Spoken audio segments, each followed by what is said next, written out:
Good afternoon, good evening, wherever you're live tuning in for us here on Middle Georgia Sports Live. I'm Aiden Mazingo on the call, joined by the I don't know how to give an introduction here. Joined by the trophied, the highly touted Tyler Knight. He'll be on the call with us tonight as we get ready to cover some great baseball tonight between FPD and Stratford. Tyler Knight, welcome to Middle Georgia Sports Live. How are you feeling tonight, man? I'm very excited. Thank you for having me. Excited to watch some good baseball with a pretty close rivalry between Stratford Academy Eagles and the First Presbyterian Day School Vikings. Yeah, it's going to be a great one tonight. Again, FPD took on Stratford Tuesday at FPD. They won 10-0 in 5 innings. They had a no-hitter as well, so hopefully they're going to look to replicate that tonight. FPD has been rather dominant this season. I believe only have one loss this year, Tyler, so what you got on FPD? FPD is 14-1 on the season. Their only loss is to Veterans High School in a 12-9 game. They went on to beat Veterans High School 2 days later in a run rule. 7 of their 14 wins come via the run rule. So when they win big usually. And we saw that on Tuesday. On the road, the Vikings are 5-1, so they're hoping to continue that dominance. In their region, in their district, FPD is ranked number 1. Max Preps has them ranked number 5th in the state of Georgia, Aiden Mazingo. Number 5th. Over teams that are very good, have a history of winning. Teams like Pope High School, Howson County High School, and Etowah High School. Yeah, FPD, I mean, obviously the main guy that people are coming to see here is Keon Johnson. Obviously, top 20 prospect in this year's MLB draft, Vanderbilt commit. Just the numbers that he has on the season are crazy. He's batting like .550. So obviously, basically every other at bat he's getting a hit essentially, or he's guaranteed to get on base. Obviously, if you guys tuned in on Tuesday, his offensive game on Tuesday was not ideal. I mean, he got on base 4 times, 4 walks. He grounded out in his first at bat. So obviously not ideal, but the outcome was in favor of the Vikings, winning 10-0. For sure. For FPD. Playing shortstop, number 6, Keon Johnson. Keon can move very well in the field. Anything hit his way is getting scooped up. Major Simmons. Playing second base, number 7, Brady. Tonight. Number 9, Wyatt Waters. So Wyatt Waters is going to be on the bump tonight for the Vikings. Obviously on Tuesday, Connor Strandmark, the Mercer commit, pitched Tuesday, had that excellent no-hitter Tuesday afternoon, Tuesday evening that was able he was able to capture the Vikings to a victory on Tuesday, winning 10-0 against the Eagles of Stratford. The first baseman, number 15, Connor Strandmark. And Connor Strandmark will be in the field tonight at first base. So he's looking to get some ABs in tonight. Won't be pitching tonight, so something good for them tonight. Obviously, Stratford looking to pick up a big win against FPD. Both teams went far in the state tournament last year. FPD and Stratford played each other in the first round. Not in the first round, in the quarterfinals last year, and FPD came up victorious, and FPD ended up going all the way to the state championship against Brookstone, where they did lose, but a runner-up season is nothing to complain about if you're Coach Greg Moore and the Vikings looking to pick up a big win here today. Stratford hasn't beat FPD in their last 7 meetings, I believe, so FPD has been the victor in most of the times they've played each other and seen each other here. And again, with a team such as FPD, you really have the game plan for them, but sometimes it's just tough because they have everybody on the field that can play everywhere. Obviously, a few college commits here. Brady McHugh, he plays in the outfield. One of the speedsters on the team had a couple of runs in the last game Tuesday, scored twice on an RBI hit from Wyatt Waters and from Major Simmons. He's committed to ETSU, and Wyatt Waters, the pitcher today, an Augusta commit. And the aforementioned Connor Strandmark, Mercer commit, almost said Mercer. And, of course, the headliner of this class of Vikings is Keon Johnson, the shortstop, the Vanderbilt commit. Letter of intent to play there, but he could forego to go to the MLB draft. Again, we'll have to see what Keon Johnson has in store for his future. But that being said, the starting lineups are announced tonight already. And we'll get to it. We'll be right back. They'll do the invocation, prayer invocation, national anthem. We'll be right back.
With that, we'll be getting ready for first pitch here at Stratford Academy. Obviously on the mound for FPD is Wyatt Waters. So he'll be leading off the game on the mound. But that being said, on the other end for Stratford, Tyler's got the starting lineup for the Stratford Eagles right here. Starting on the mound for the Stratford Academy Eagles, we have Casey Von Wildner. Excuse me on that mispronunciation. Wow. Behind the plate, we have one of the Johnson brothers. At shortstop, we have Wooten. In right field, we have the Perry High School transfer, Brooks Stella. At second base, we have Mr. Justice. Let's see if I can find his first name. Jackson Justice. Yep. And center field, we have another Johnson brother. At third base, we have Mr. Lincoln. At first base, we have Tate Johnson, another Johnson brother. At DH, we have Hayden Camps. And in left field, we have Ellis Bridges. Ellis Bridges. Hayden Camps, the DH spot. He did pitch on Tuesday.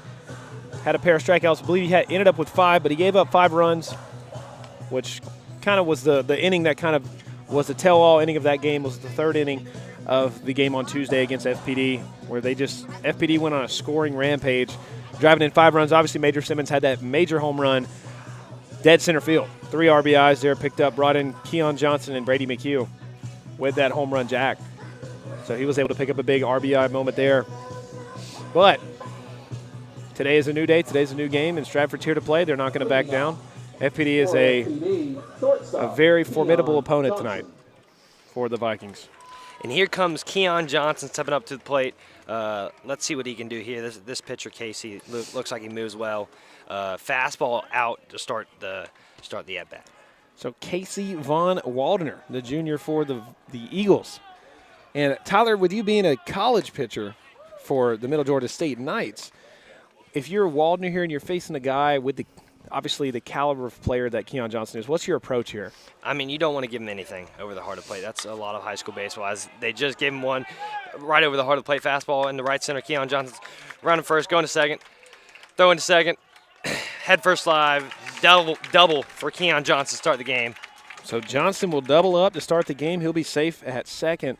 Waldner will yield his first hit of the game. Excuse me, Vaughn Waldner. And obviously no introduction here for the two-hole hitter, Major Simmons. An excellent power threat for the Vikings. Had the home run on Tuesday. Dead center field that brought in 3 runners.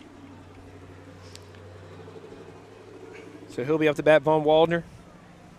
Shaken up a little bit by that first at-bat. First pitch is hit down the first base line. First baseman catches it cleanly, steps on the bag for the first out. So that'll be out number 1 for the Vikings. Now batting second baseman, Brady McHugh. So top of the first here at Bobby Henley Field. The Vikings with a runner in scoring position in Keon Johnson. Now in third base now with that hit from Major Simmons. Brady McHugh stepping up to the plate in 3-hole for the Vikings today. First pitch, he sees a slider off the plate, fouls it straight back. So 0-1 here for the Vikings and McHugh. McHugh, a speed threat, was brought in 2 times. He crossed the plate twice in his outing on Tuesday against the Eagles. Pitch on the way from Von Waldner. Brady McHugh pretty early on that. I imagine that pitch was a changeup. Van Waldner showing a fastball and a slider, and I think a changeup during warm-ups.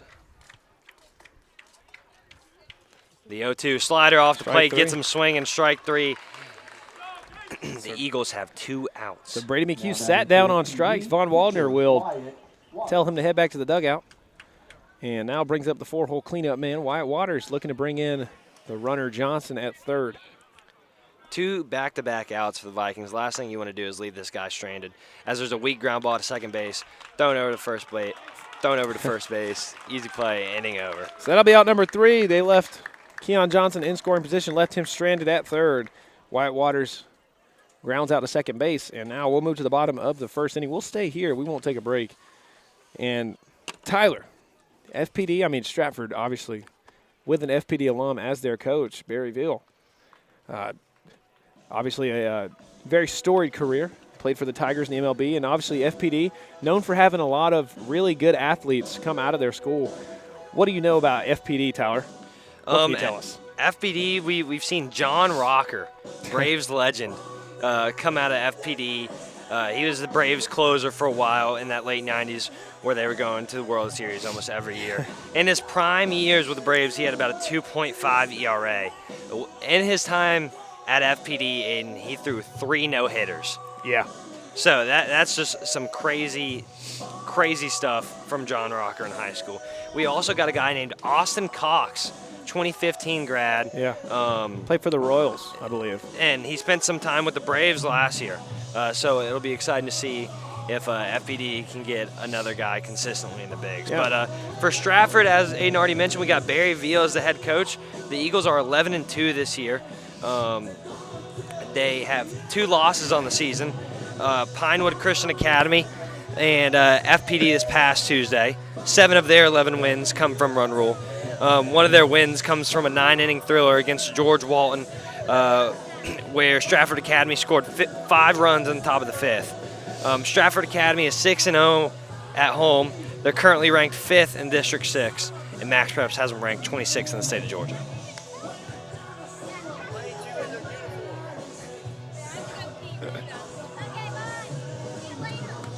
So, yeah, speaking of the Braves, they were talking about John Rocker. Opening day for the Braves is tomorrow. MLB opened up yesterday with the Giants and Yankees playing on Netflix.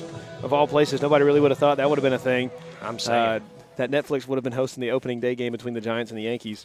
But I know, Tyler, you're a Yankees fan. Yes, sir. I don't know. I think the Yankees won big last night, 7-0. Something around there. Logan Webb kind of got shelled early on, and it was kind of game over from there. Happens. Jameis Winston was on the live stream. Jameis Winston. Excellent character in all of sports. But here comes the first pitch in the bottom of the first from Wyatt Waters. So we'll shift here. Jet Johnson will ground it to Keon deep Johnson. Into the 6 hole. Crossfield play from Johnson, just got past the glove of the first baseman. I think they will mark that as a single. That was a really tough play. I really doubt they'll give him an error on that. Yeah, he already had crossed first base, stepped through the bag there, so I believe no error will be issued there. So Bobby Wooten up to bat. He an athletic guy at the shortstop position, had a great save on the wild throw Tuesday. Showcased the vertical on the wild throw from the catcher on Tuesday. Pitch in from Waters. Gets a changeup first pitch, swinging over the top of it. So that'll be strike one for Wooten. So he'll be down 0-1 in the count behind to the pitcher Waters, the Augusta commit. Runner Johnson on first takes the lead. Fastball off the plate, misses about 2 balls off. But the umpire will give him a strike there. Oh, he did. So now 0-2. 0-2 in, pitch in from Waters here on the way. Wooten will pop it up. Field's clean. Johnston will head back to first off the lead, and that's out number 1 for the Vikings here. Even though that ended up as an out, Aiden, that's a really good approach from Bobby Wooten, sticking right field, especially with 2 outs. You really don't want to get in front of anything, so that was really impressive from Bobby Wooten. And Tyler coming up to bat now is Brooks Stella. The Perry High School transfer. I played against him last year. He's got a smooth left-handed swing, can fly around in the outfield. I'm excited to see what he does here. Pick up any strikeouts against Stella? I don't remember, Aiden. I remember I had a foul ball down the first base line right there. I remember I had a decent game. I actually started throwing a knuckleball that game against Perry because they brought me to the warning track 3 times in the first inning. A little Matt Waldron action there. So I had to start breaking out the knuckleball. Ended up going about 5 innings, if I remember correctly. Waters pitches in, fouls it high. Hopefully it doesn't hit a car, but it will evade the car. The car's on the strip out there. It'll land in the grass. 0-2 now for the man, the transfer, the Perry player, if you will, Brooks Stella. Down 0-2 in the count. 1 out. If I'm White Waters right here, I'm really trying to get a changeup down in the zone. So if he does swing it, it'll be grounded and hit straight into the ground, hopefully for a double play. If not, he swings right over it. Let's see what happens. So Waters pitch in.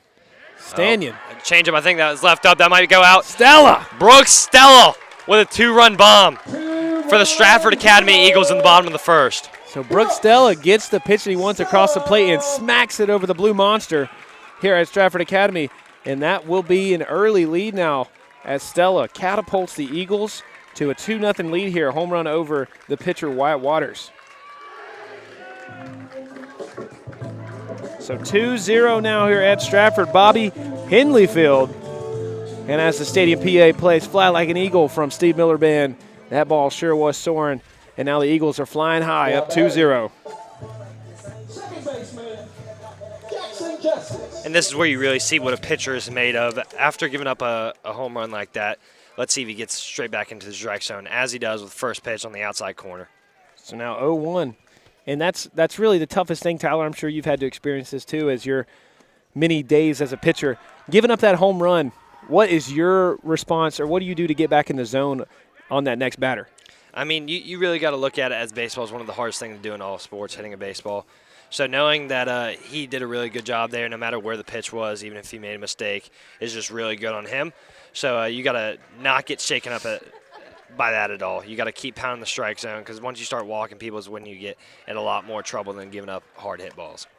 And right now, I mean, Wyatt Waters behind in the count as the hitter up 3-1 now. Jackson Justice up 3-1 in the count to Waters. Go-ahead pitch on the way. Oh, that just hit deep into center field. Did they just go back-to-back? Yes, they did. Jackson Justice, the second baseman, with a bomb, dead center field. So Jackson Justice, again, gets what he wants. Obviously, in the count where he has the pitcher under control, has to really force the pitcher what he wants to give him.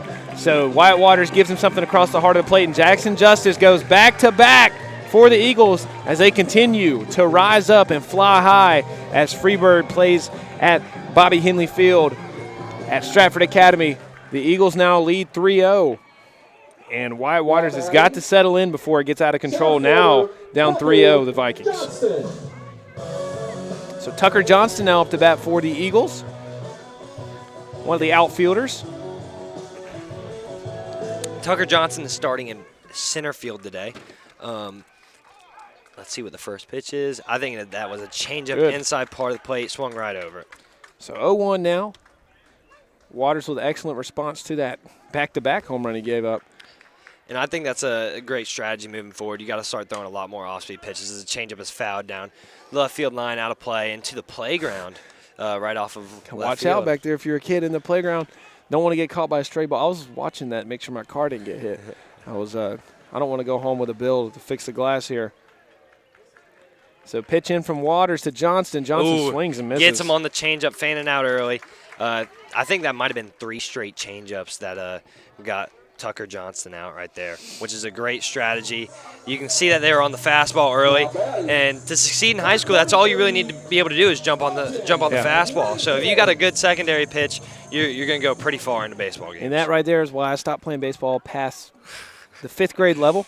I was really, honestly, if anybody's ever seen Major League, I was Pedro Serrano. I was just a dead red guy. Like I was just, if you throw a fastball, I'm smacking it. But as soon as that ball got a little bit of movement in it, I was quitting. I went straight to basketball, and the rest is history, if you will. Pitches in, fielded cleanly by the second baseman, on to first, and that'll be out number 3. And the Vikings are down 3-0 as they look to captain the ship here and grab the bull by the horns and regain the lead, if not tied up here, as we head into the top of the second here at Bobby Henley Field at Stratford Academy.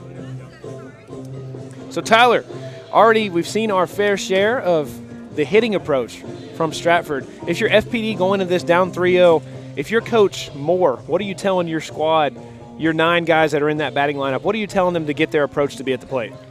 I mean, you got 6 innings left of baseball. You don't want to rush into anything. Nobody needs to be a hero right now. You got to go up there, work a good first AB. Try to get them to throw as many pitches as you can, and just poke balls through the field. Can't do anything dumb right here. You got to get it back one at a time. Very unselfish at-bats need to happen in these next couple of innings to get the Vikings back in this baseball game. And sometimes, so Von Waldner will stay on the mound here as the second inning gets ready, or the third inning, or second inning, gets ready to go underway. And you have to be careful. Obviously, Waters yielded the home run. Sometimes it's something you control. Other times, the pitcher the hitter is just having a good day. The pitcher's just having a bad day. And in basketball, it's the equivalent of, hey, I airballed a shot. Hey, somebody's making a shot in my face, even if I got a hand up contested. It's just something that you have to move on from. And as you were saying, Coach Moore, there's a lot of baseball left to go. 8 innings, 8 more innings left to go. And FPD hasn't played past the 6th inning in probably 75% of their games. So their back's against the wall in this situation here. Pitches in to Tinsley Lewis, the catcher. He's done an excellent job behind the plate today, and just overall this season. He's been an excellent protector of the plate, if you will. Slider off the plate to even up the count, 1-1. So 1-1 here for Lewis. Had a hit in the last game against Stratford on Tuesday against the Eagles. Pitch in. Lewis smacks it to shortstop to Bobby Wooten. Wooten will field it on the first, and that will be out number 1. So out number 1 now for the Eagles. Bobby Wooten fields it cleanly at short. And Grant Martin at the DH spot. He was at first base on Tuesday, but now the Vikings with Strandmark back in the lineup at first base tonight. Grant Martin will be just doing hitting duty tonight, which is honestly probably the preferred position that most guys want to be at. Pitch is on the way. Martin swings and misses. That was a changeup to start off the at-bat right there. It's really impressive when a high schooler can come out here and know what pitch they want to throw first pitch. And he throws the changeup again, which is really favorable against left-handed hitters as a right-handed pitcher. It's my go-to whenever I'm playing MLB The Show. Outside circle change. Usually gets him every time. A little Corbin Burns action. Yep. Casey Von Waldner is working very efficiently right now. This will be his 14th pitch as it misses out. So 1-2 now, excuse me. Von Waldner definitely has contention for the best name of today's game. I got to give it to Major Simmons so far. Major Simmons might be the coolest name in all the GIAA. Honestly, I might have to. That's a bold claim, bold statement, but I don't hate that claim at all, though. And really, like with a name such as Major, you got to be able to live up to the hype, and he's able to, as Van Waldner fans another here in Grant Martin. So that's out number 2 for the Vikings. Now batting first baseman Connor Strandmark. And Connor Strandmark will step up to the plate here, the Mercer commit. Excellent on the mound Tuesday through the no-hitter. So he's looking to replicate what he did on the mound at the plate today. Slider misses off the plate. The count will be 1-0. So 1-0 count now for the first baseman, Strandmark. Almost said pitcher. Could say pitcher, I guess. Really good fastball placement right there. Misses right off the plate. So 2-0 count here. Von Waldner. Pitch on the way. Strandmark doesn't get what he wants. Now 3-0. And with a guy like Connor Strandmark, you know, we know him for his pitching abilities. But often the case with these guys that can throw very hard, they can also hit the ball very hard because they know how to rotate very well. 3-1 count now with the auto take from Strandmark, but you really don't want to groove a fastball over the middle of the plate right here. Like we saw last inning, you leave it over the middle of the plate, it could probably get out of this ballpark really fast, especially with a guy like Strandmark at the plate. So Strandmark will draw a walk now. He'll move to first, and now the Vikings will get their first base runner of the inning, and represented by Connor Strandmark. And as you said, the pitcher, being a good pitcher in high school and being able to kind of utilize that to your advantage in the batter's box as a hitter definitely is something big to have. I know I went to high school with James Hayes, pitcher for Stetson University now, the Hatters. And he was an excellent hitter. Of course, as he kind of got more towards his senior year, he kind of gravitated more towards the pitching role. But he was able to smack the ball, really put it where he wanted. And it's able to translate very well into his college career at Stetson. So pitch on the way. Fastball misses in. Harrison Keenan, the UGA commit, not for baseball, but just going for a different approach here. Smacked into play. It'll go foul. So now 2-1 now for Harrison Keenan. As you were talking about earlier, FPD doesn't play into past the 6th inning of most of these ball games.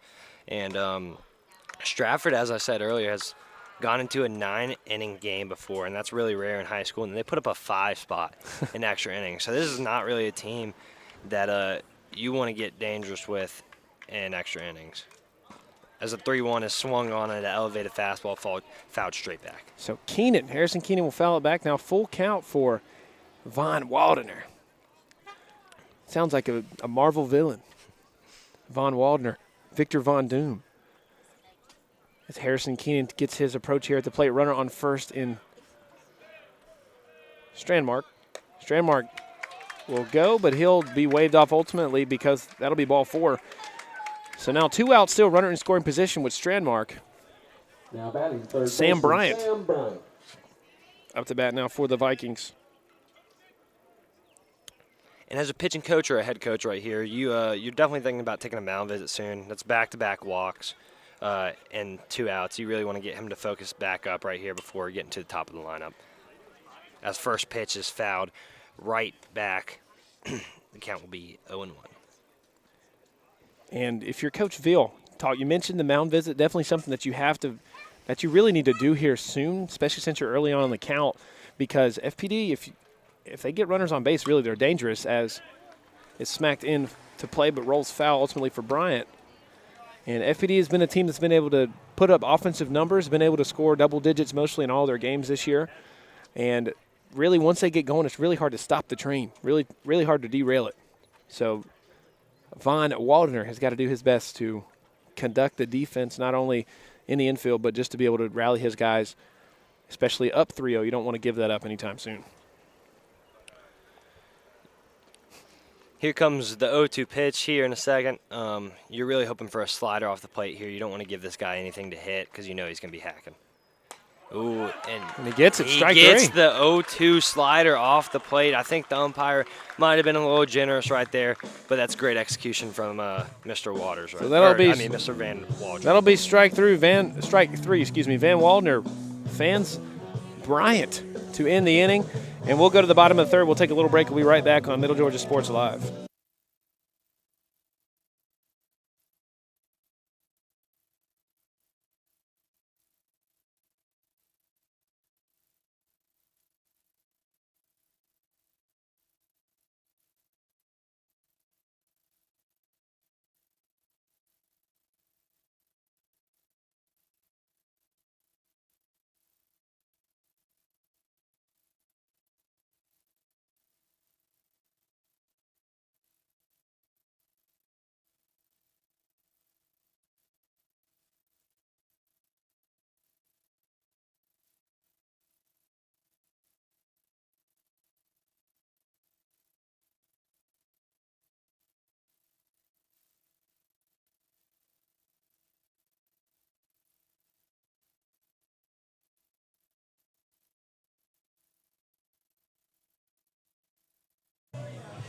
So back here at Bobby Henley Field, we'll get the bottom of the third inning, or excuse me, bottom of the second here. Stratford leads 3-0. White Waters gave up home run in the last inning and gave up the third run as well. So 3-0 now.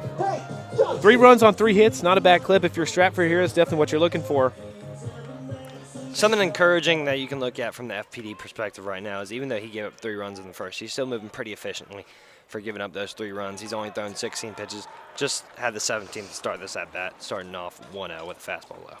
So 1-0 at the plate for the Vikings, or excuse me, at the plate for the Eagles, excuse me, is Tate Johnson, the first baseman. So Tate Johnston, brother Tucker was up to bat earlier, almost had Tucker Johnson there, but Tate Johnston on the way, smacks it foul.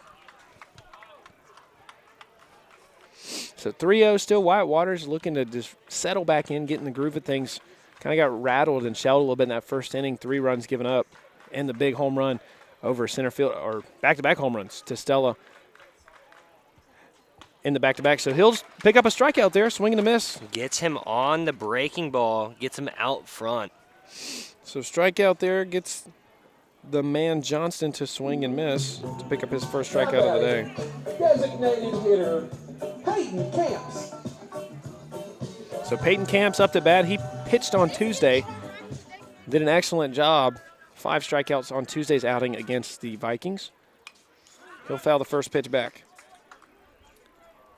Hayden Camps was the pitcher, as you said, on Tuesday and is now the DH, which is something that's pretty interesting to look at. Doing an Ohtani impression, if you will. Yes. He'll smack it wide to Keon Johnson, fielded cleanly. Johnson with a bullet to first. Over to Strandmark, out number 2.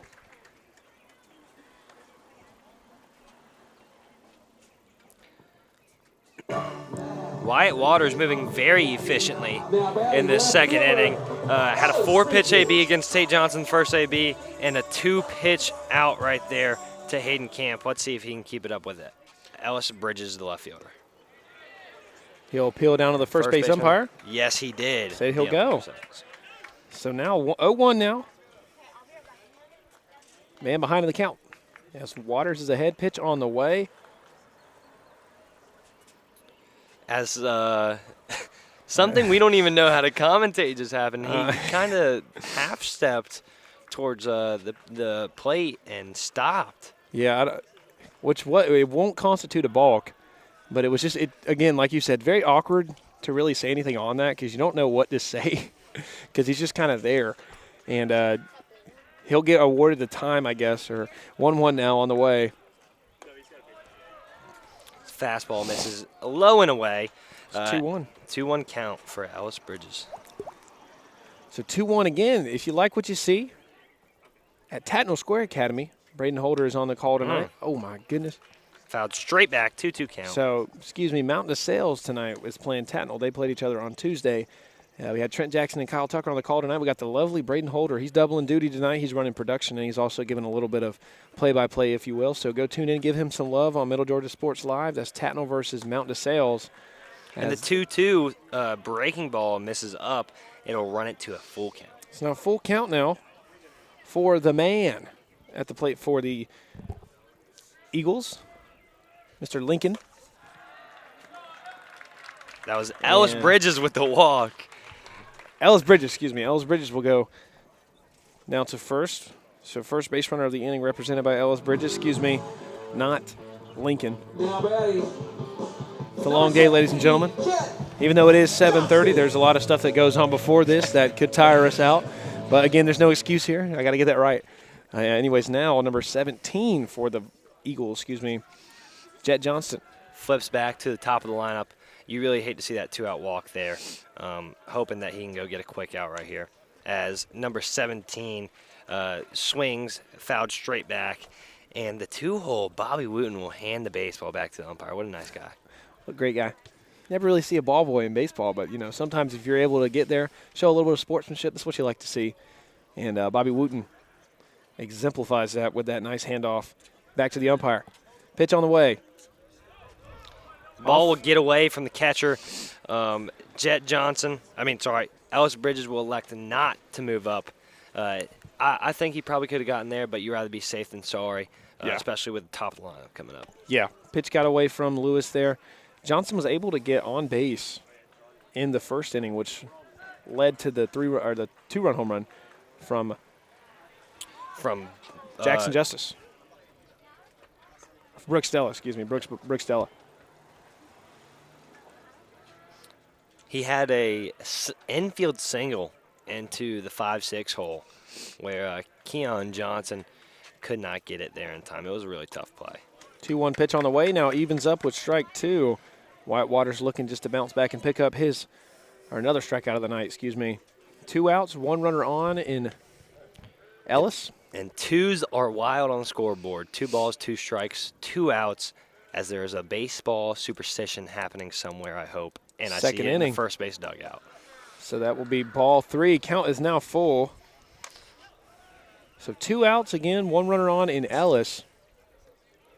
We will see Ellis Bridges most likely stealing on the pitch, and we're also going to see the fielders hold their ground because it's a 3-2 count. So he's just getting that jump start. Pitch is delivered, run takes off, ball misses up and away, and that is the second walk in a row with 2 outs for Wyatt Waters.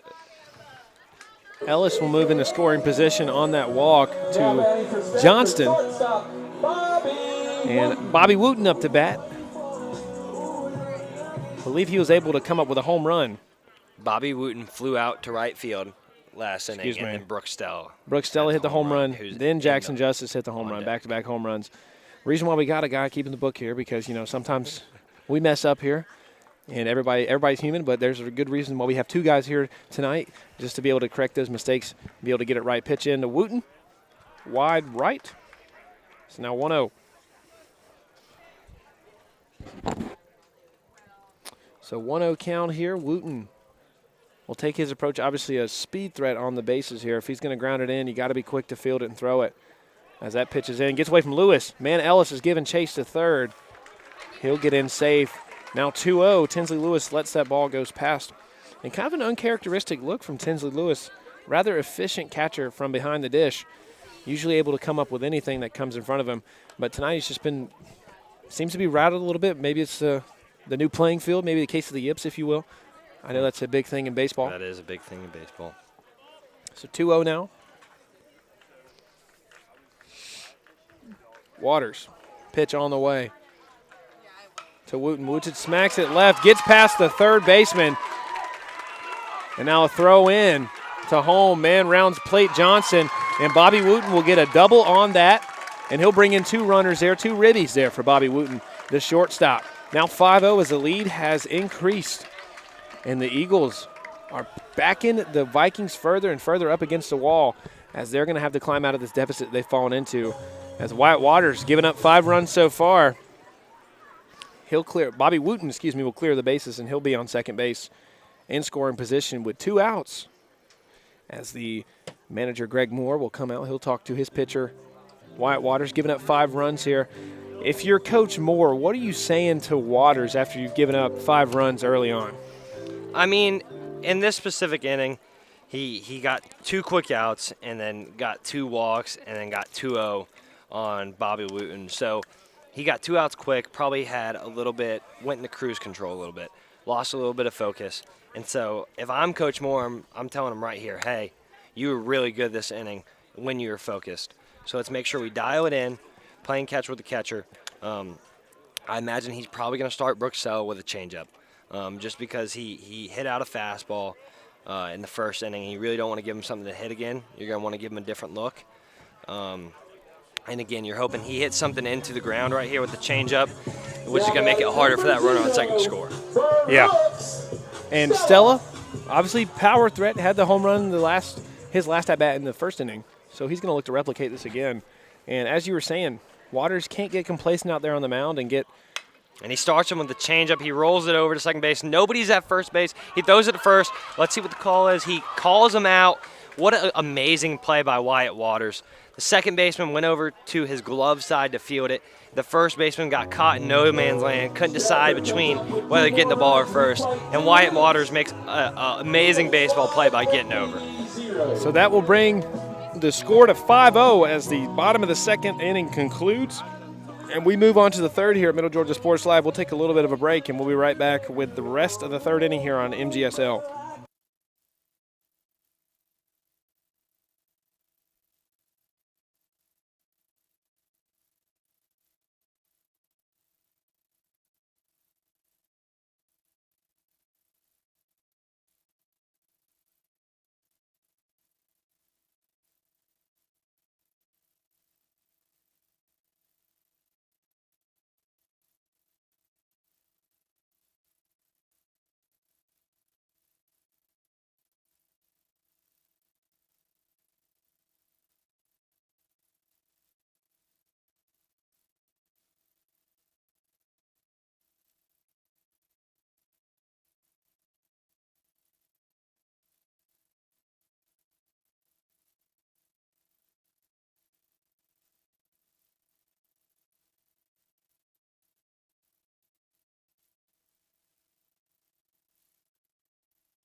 Back here, top of the third here, the Vikings lineup will shift back over to the top. Keon Johnson will be up to bat. Was able to get that nice stand-up double in the first inning.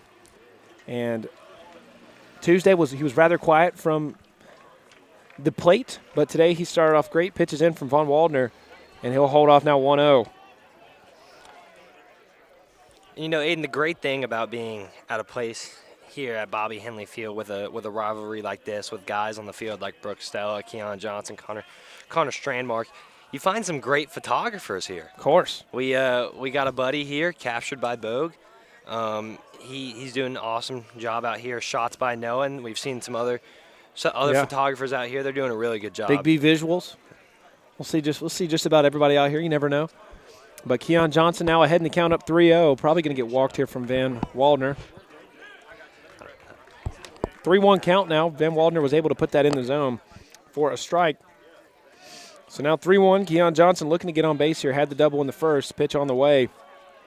Will be a walk for Johnson. He'll move to first and get the first base runner of the inning for the Vikings as Brady McHugh, or excuse me, Major Simmons up to bat for the Vikings. He's going to look to replicate his great offensive game on Tuesday. Had the big home run. Brought in 3 runners on Tuesday afternoon, or Tuesday evening, I guess, is whatever you want to say. Tuesday evening, Tuesday afternoon. Sometime on Tuesday, he hit that 3-run home run as that pitch is in right across the heart of the plate. That changeup, I think, kind of floated in there. That is not where Van Walden is going to want that pitch when Major Simmons is pitching. Pinpoint messed up. He was lagging. He was lagging there. Another changeup elevated. He's really got to dial it in right here in the 0-2 count. He's going to be likely swinging right here. You do not want to leave this up. So 0-2 now for Major Simmons. Von Waldner. Pitch on the way. Fastball up. Don't hate it at all. I wouldn't be surprised to see Keon Johnson moving if this game was a little bit closer. But with the 5-0 lead, you don't want to make any pointless outs. So we will see what he does. Slider. Wow. Backdoor slider gets called for strike 3 on Major Simmons. He's not very excited with the call. Second baseman, Brady McHugh. Catches him looking there. He does. Backwards Pick K. up the backwards K there. Von Waldner been electric from the mound, the junior pitcher. Has been on the mound. He'll show pickoff move to Keon Johnson. Doesn't get him. Infield umpire will say he's safe. As Brady McHugh steps up to the plate. The 3-hole. Second baseman in the 3-hole, which you don't see very often. Van Waldron started him off with 3 straight sliders last AB, and he goes right back to it, misses it outside. Let's see if he umpire will call a strike there. Oh. All right. Calls it a strike, gives him a couple off the outside corner. Let's see if he sticks with the slider, which worked for him well in the first inning. Umpire's been rather generous, honestly, for both sides tonight. Gets him on the slider, swinging again. So 0-2 now for McHugh. McHugh is backed up against the wall, or against the plate, quite literally here. So 0-2 now, Johnson at first, looking to advance as pitches on the way from Von Waldner into McHugh. Smacks it up, likely foul. And it is. Lands almost in the dugout of FPD. Still 0-2 now, 1 out for the Vikings. Almost lands in the dugout where one of mine and Aiden Mazingo's good buddies, Jake Lane, is at right now. The GOAT. He got an at-bat on Tuesday, got a walk. He's a great guy. Great guy to have in your dugout. I can tell you I've already heard him from the dugout, even though we're up near the concession stands today. And smacked into left field to McHugh. Fielded cleanly by Stella, I believe, is at left field tonight. Left field is Ellis Bridges, who made a good grab on the run right there. There we go. Ellis Bridges left field. Again, that's why we have a guy in here to help correct. Number 9, Wyatt Waters. Now I know. Ellis Bridges in left field. He's able to field that cleanly, come up. And now Wyatt Waters steps up to the plate. 2 outs, 1 runner on, and Keon Johnson at first. Pitch number 40 for Casey Van Waldron, which is his jersey number. So he'll match it up here.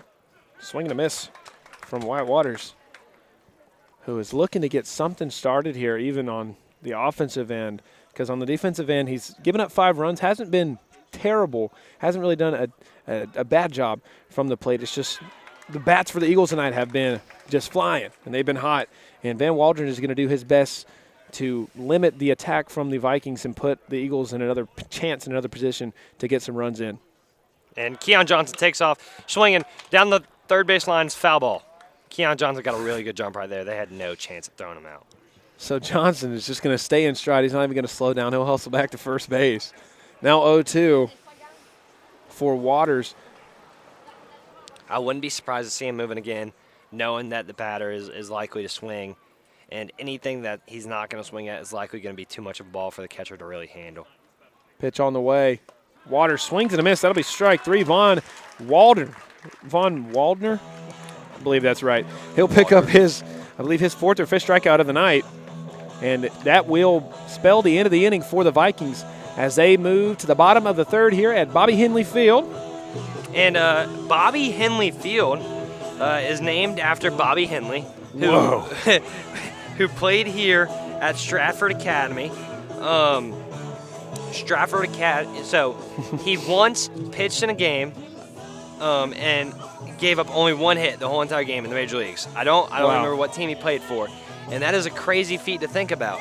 But the unfortunate thing is that night the pitcher he was opposing was Sandy Koufax. Wonderful. Sandy Koufax threw a perfect game that night. So Bobby Henley's one-hitter is kind of lost. And overshadowed there. Overshadowed in the history of one of the greatest pitchers ever to pitch in Sandy Koufax.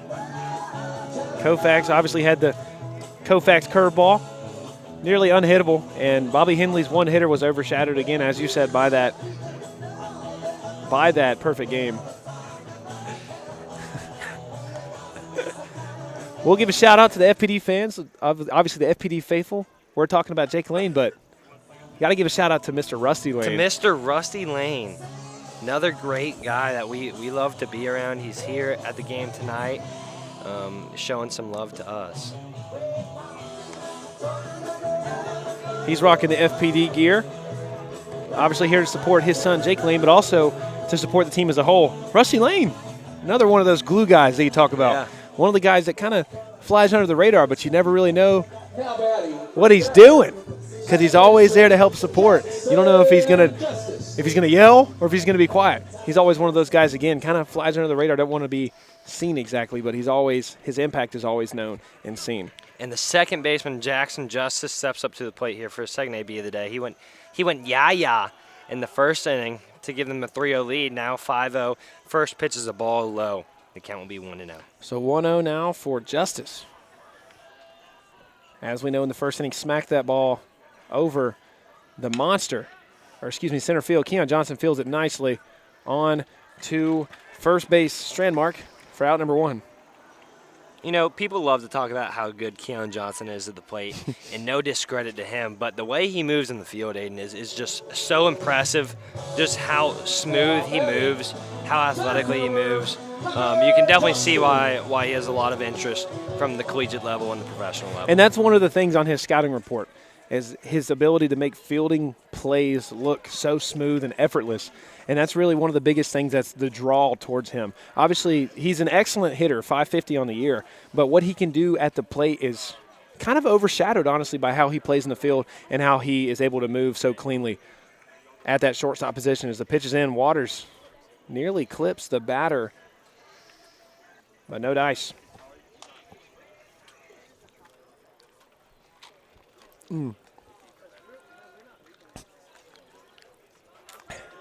Pitch on the way from Waters, 2-0. Swing and a miss. Went down golfing for that one. So now 2-1 for Tucker Johnson, the center fielder, wearing the number 8 this season. Tucker Johnson, his other brother, Jet Johnson, and also Tate Johnson. Tate Johnson. Family matter here, if you will, here at Stratford. 3-1 count for the batter Johnston, Tucker Johnston, to be specific. Waters pitch on the way. Will be inside and low, and that'll be a walk again for the Vikings, or for the Eagles, that Waters has yielded to this Eagles offense. And now Colton Whittington. Third baseman, Colton Whittington. Colton Whittington, I believe he is going to be subbing in. I think so too. I had a link in there. We have what's the name again? Colton Whittington. That might have been his name all along. kind of sounds like Lincoln if you say it kind of off a glance if you're not paying too much of attention. But anyways, we got it right now. Colton Whittington at the third base spot. The hot corner, if you will, is here tonight, and he's up to bat. Ahead 1-0. The pickoff there from Waters. Unsuccessful there. Now 1-1 on the disengagement. So 1-0 now for the third baseman, Colt Whittington. Wyatt Waters is something we haven't really talked about a whole lot. He's committed to play baseball at Augusta University, a team in the Peach Belt Conference who I'm semi-familiar with. We played them about 2 weekends ago. Really good ball club. Middle Georgia Knights ended up taking the series win on that one, but really good ball club. Got some people that can definitely hit over there. Middle Georgia Knights produced some excellent baseball players. Macon Bacon legend Preston Sparks. I actually have one of his gloves that he gave my brother that was gifted to me, and I've graciously held on to that. As that ball is smacked up by Whittington, underneath is the second baseman McHugh, and they'll be out number 2 now. But again, obviously, down there in Cochran, Georgia, the Middle Georgia Knights, historic Stuckey Field.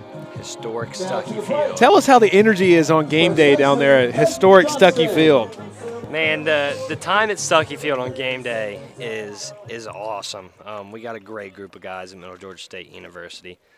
There's not enough words to describe my love for them, and we have a great energy in the dugout during the whole entire game. As the runner takes off from first base, Whittington. No swing, slide, bounce throw. The umpire calls him safe. It was a very close play, as you see. Almost all of the FPD defenders jumping into the air in disagreement with the call. The count, I think, is 0-1. And I believe Coach Greg Moore, he'll come out. He'll try to get an appeal here.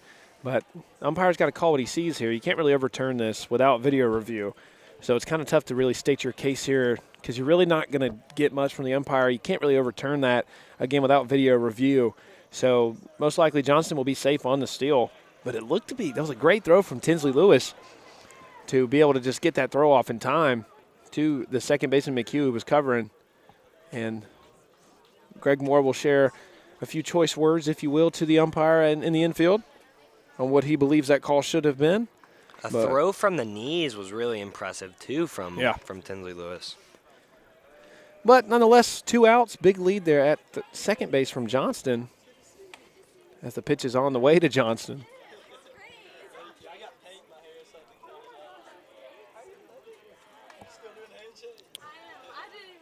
Wyatt Waters smacked to third base.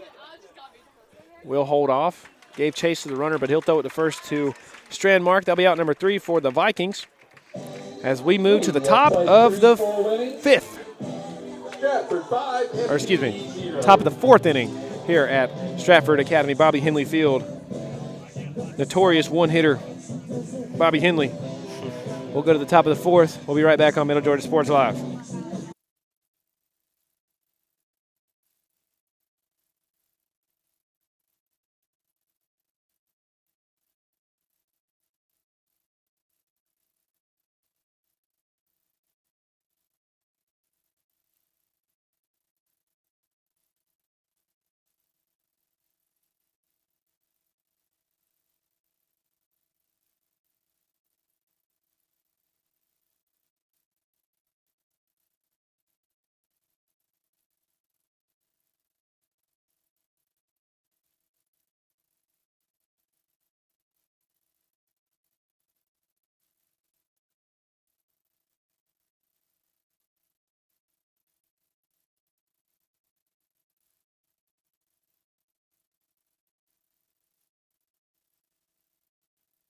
back here, top of the 4th inning, about to be underway here. Von Waldner for the Eagles tonight. Casey Von Waldner has been excellent, electric from the mound tonight. Has been able to pick up 4 or 5 strikeouts for the Eagles, as the Vikings offense has been stifled by the Eagles' defensive efforts that they put together as they lead 5-0. The Vikings looking to claw their way back, looking to captain the ship here and move into the scoring column here. Now 0-5 down as the pitch in from Von Waldner is 1-0 to Tinsley Lewis, the catcher. And this is kind of a replication of Tuesday's game, but it's the roles are reversed here as the Vikings are down, trailing 0-5 here. And around this time Tuesday night, the Vikings were able to find a way to score around the 3rd and 4th inning, was really when their scoring outburst really occurred here, as that pitch is in, swing and a miss on Lewis. Now 1-2 count for the catcher. Something about Tinsley Lewis is he is going to school at Abraham Baldwin Agricultural College next year, not to play baseball, just to be a student, but it's a great school. We actually just played them this past Tuesday. Great NAIA program.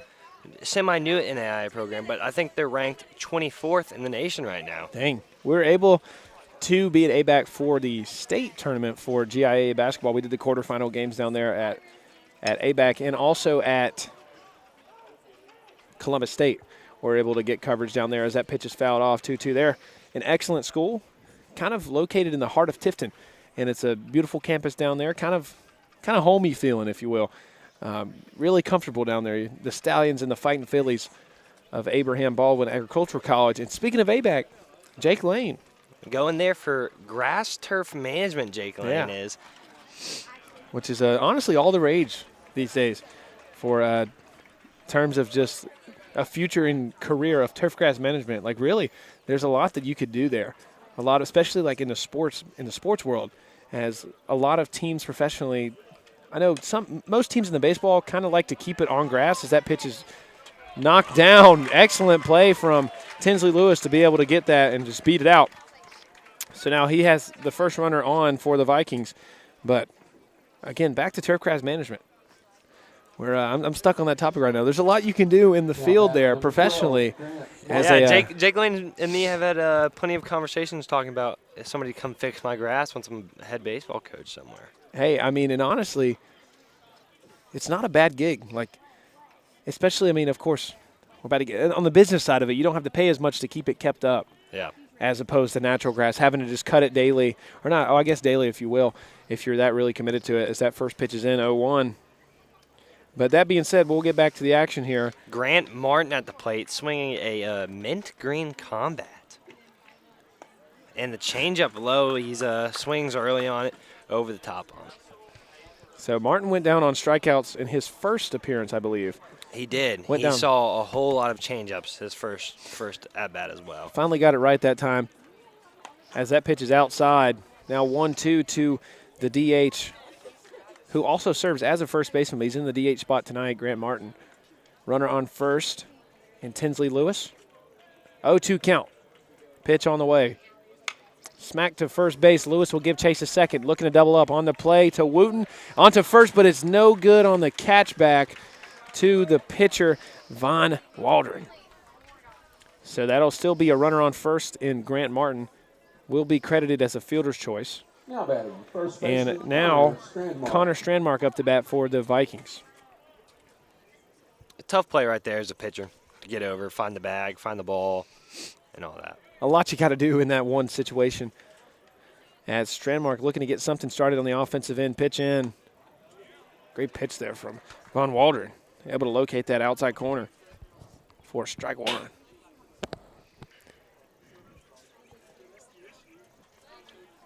On the way. Strandmark smacks it foul. 0-2 now. Strandmark behind the count. Von Waldron, I believe. I feel like I'm saying it wrong every time. Von Waldner. Von Waldner. I keep saying Waldron. Thinking of Matt Waldron. Matt Waldron, San Diego Padres knuckleballer. One of the only few left of his kind. Of course, Mickey Janis out there somewhere. And John Klein with the John Detroit Tigers Klein, this year, yeah. throwing two variations of the knuckleball. The scuffle ball. 0-2 now. Strandmark fouls it back. 1 out on the inning. John Klein actually throws a variation of the knuckleball he calls the Yoshi. The Yoshi. I like that. It's kind of like the gyro ball back in the day. Yep. As this pitch is on the way, Strandmark smacks it center field. Johnson gives chase, but he'll just get under it. And that'll be out number 2. Didn't have to move far to track that ball. Johnston in center field as Martin will stay on first. And Strandmark flies out to center field. And Harrison Keenan will step up to the plate for the Vikings. Harrison Keenan playing third base today for the Vikings, wearing the number 4. Harrison Keenan is going to one of the first colleges ever founded in America, the University of Georgia. Whose first president of the college was Abraham Baldwin. A fact that I didn't even know until yesterday. It just ran. I don't know how that came up in conversation, but somebody was saying something about ABAC, and then they brought up the University of Georgia as that pitch is in. Swing and a miss on Keenan. On a right changeup. 0-1 now for Harrison Keenan. And you always love hearing the umpire give his strike call. One of my favorite things, kind of an underrated thing on baseball, is it's fouled or clean to first base, picked up by the first baseman on to Wooten at second. That'll be out number 3. And we'll head to the bottom of the 4th here at Bobby Hindley Field. Bottom of the 4th here, the Stratford Eagles lead 5-0 as we move on. We'll be right back after the break on Middle Georgia Sports Live.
So we're back here at Bobby Hindley Field. The Vikings of FPD trail 5-0 big time as they are looking to rally their way back. Stratford has been unsuccessful in all their meetings so far against the Vikings. I believe 0-7 in the last 7 meetings. As Whitewater's pitch on the way, swing and a miss from number 12, Hayden Camps, a DH. The 0-0 slider, we're getting deeper into the game, really starting to work the off-speed stuff early, get him off balance. This fastball is hidden straight to the third baseman. Easy play, thrown to first. Strandmark didn't even really move at all. Was able to just kind of throw his glove up there and be able to catch it rather cleanly. But a great throw there from the third baseman. As now the left fielder, Ellis Bridges, comes up. Ellis Bridges. I mistaked him for Jet Johnson at left field earlier on in the game. But we won't forget the name now. Remember the name Ellis Bridges as that first pitch is in 0-1 from Wyatt Waters, who, again, has really last inning was able to find a groove and get back in the mix of things, if you will, as he's been rather inconsistent, I would say, would be the best way to put it this game. As the next pitch is in, fielded by the third baseman, but he drops it, bobbles it on the Strandmark, is able to recover. Oh, my goodness. The first base umpire will call him out. So the first base umpire gives the out signal after a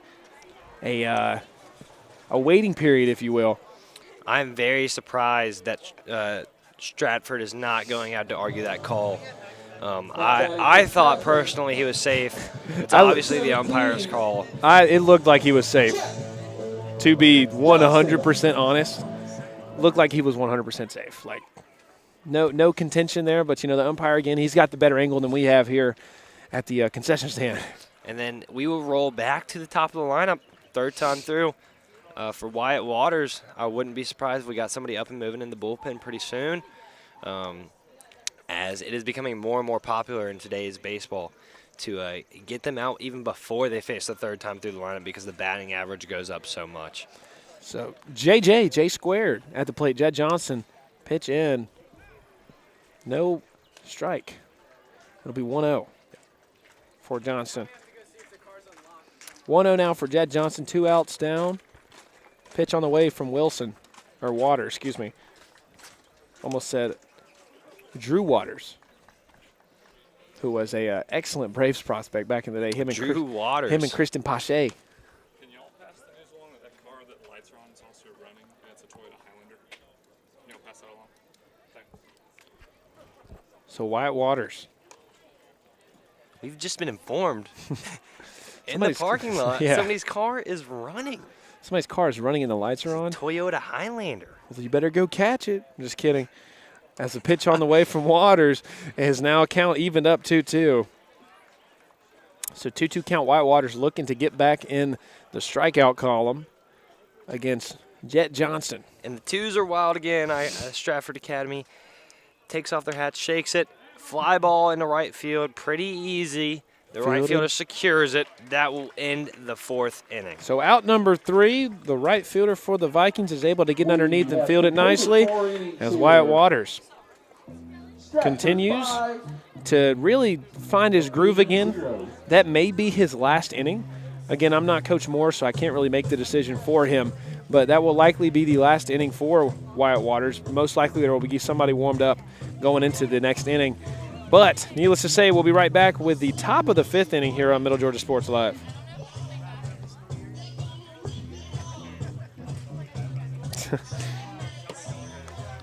Who's that guy I think we're going to tell? Who do you think you are? Yeah. Dude, we're literally broadcasting, bro. How are these, like, we can't.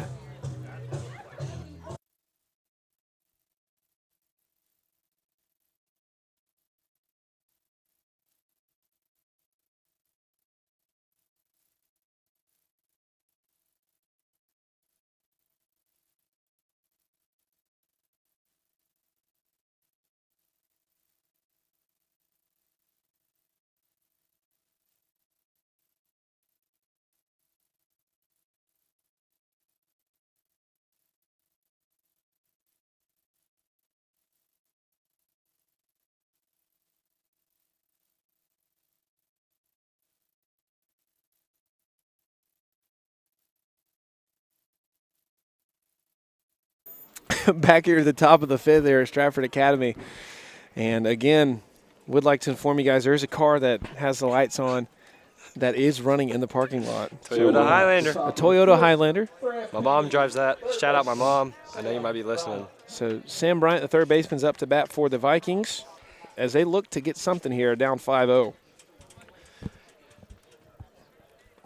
All right, you're good to talk. I'm going to look and see if I can find this. I'm muted. Oh, wait.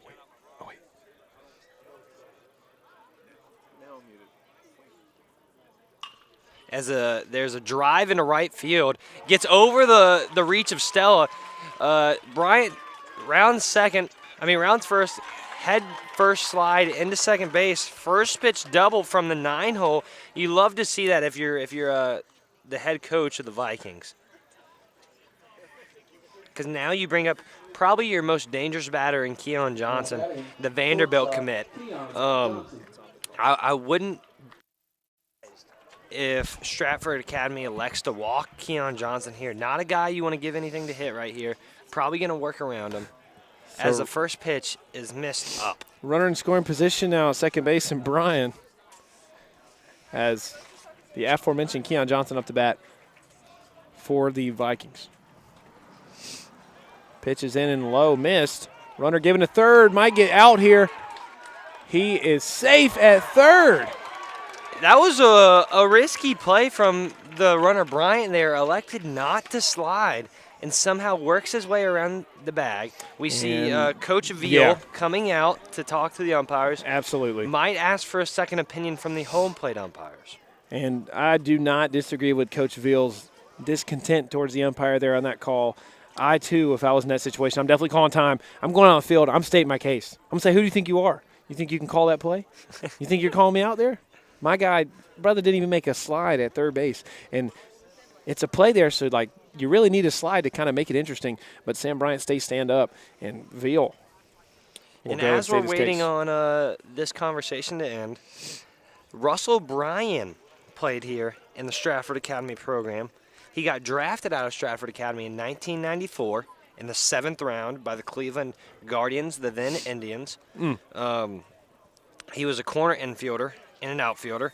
In his career, he had 682 hits, batted about .232, almost around 200 home runs, 113 OPS plus, which means he was a right above average hitter. Yeah. He played for 10 teams in 14-year career. Probably one of the best nicknames out there. His nickname was Russell the Muscle. Russell the Muscle. 200 home runs. I mean, got to have some muscle for that. Definitely hitting the weight room. As Keon Johnson up 2-0 in the count now. Keon Johnson up 2-0 in the count here to the Vikings. Keon Johnson smacks it to left field. Ellis will get there, but he gets past him. Johnson likely go 2 here, but he'll hold on as Bryant will cross home plate, and the Vikings have broken the scoring drought as now they are in the scoring column. 1-0 now with a runner on first and Johnson. Sam Bryant comes in on the score. Major Simmons, this is a very similar situation that he had on Tuesday. Johnson at first, but he had Bryant at second on Tuesday as he was able to hit that home run. Maybe he's looking to get some magic here at Bobby Henley Field as the pitch is on the way.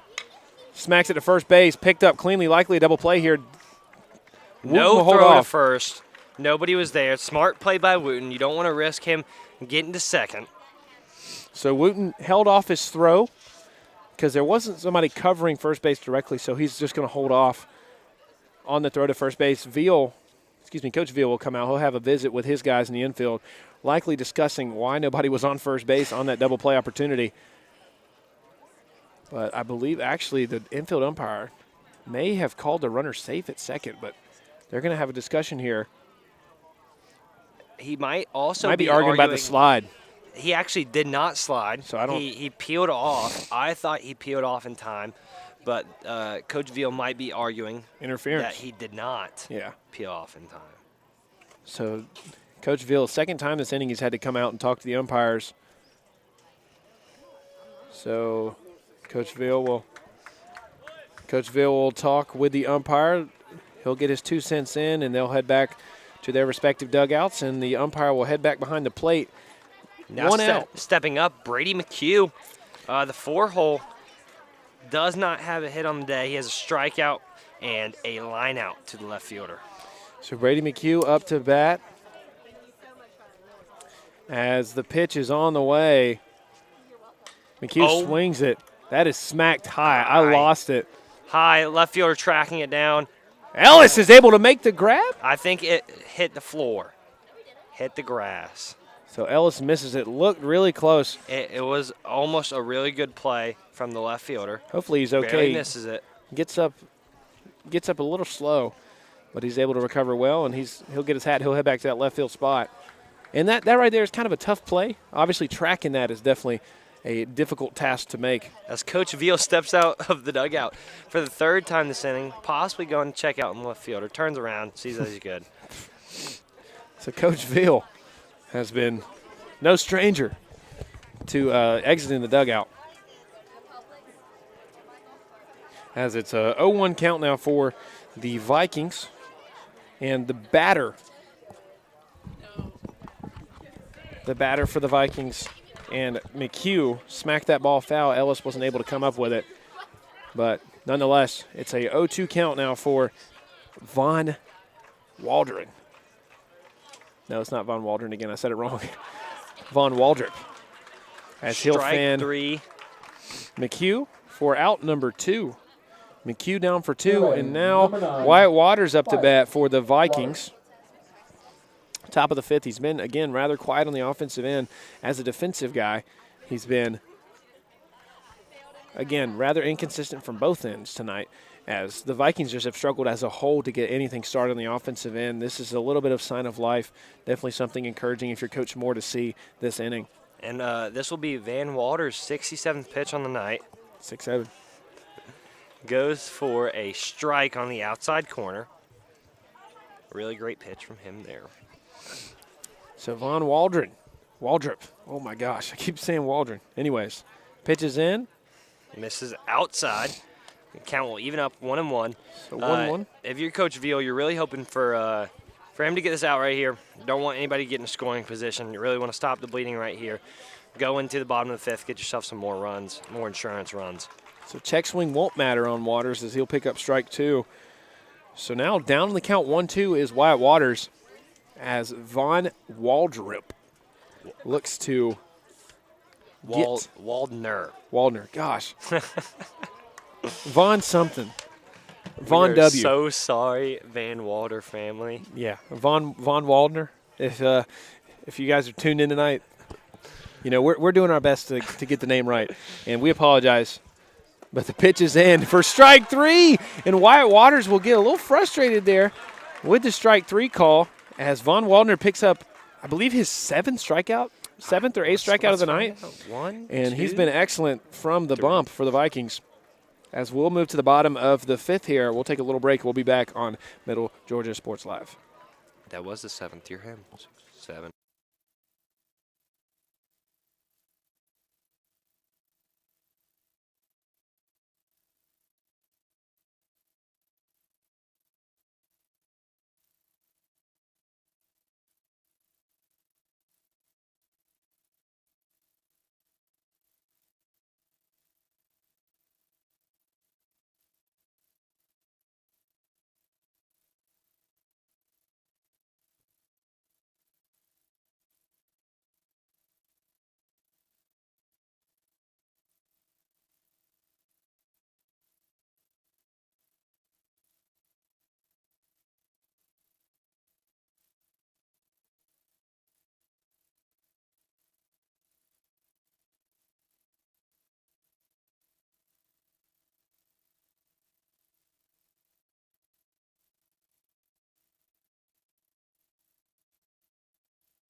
So Bobby Wooten will lead off the inning today, or excuse me, not today.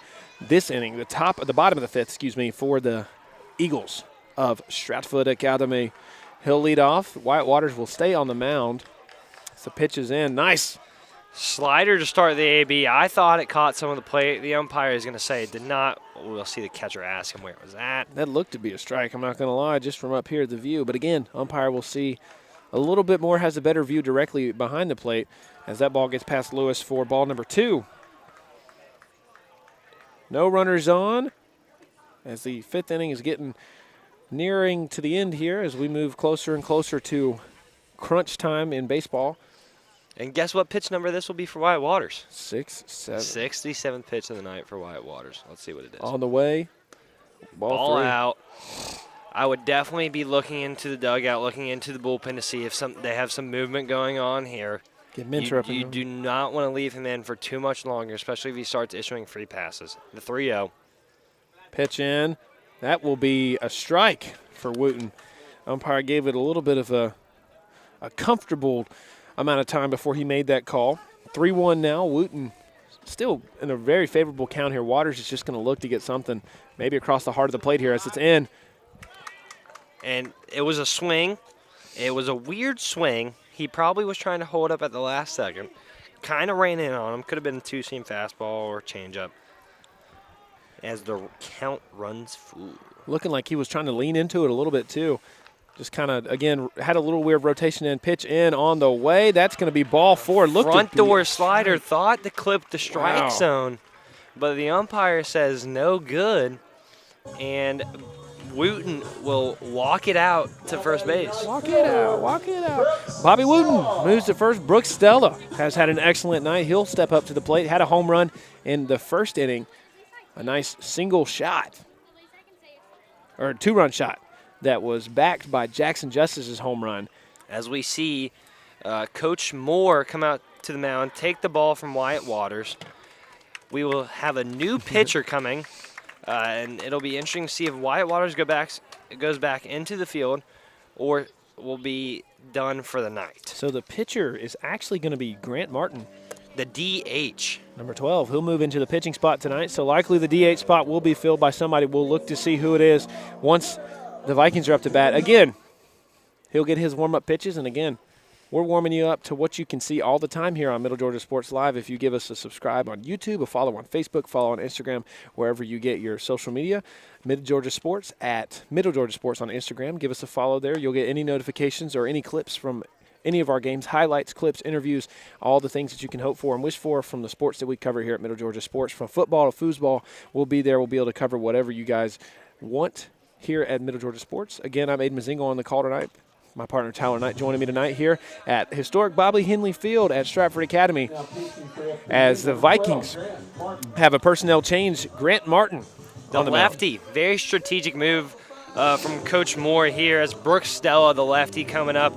We saw him hit that bomb way over the right field fence. As the fence is already very high, he smoked that ball. So you're really hoping for a good lefty-lefty matchup right here. Probably going to see a lot of breaking balls early in the count.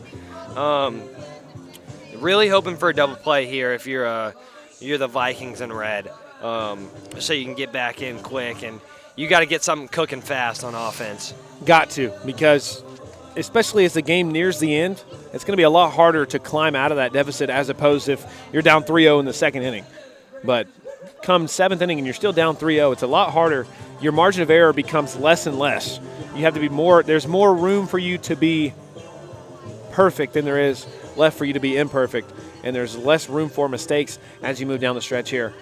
And as we get ready for Grant Martin to face Brooks Stella, I'll give you an update as of yesterday on District 6, which is the district that FPD and Stratford is in. FPD ranked number 1, Tatnall Square Academy, where we have Braden Holder tonight, ranked at number 2. Number 3, John Mildredge.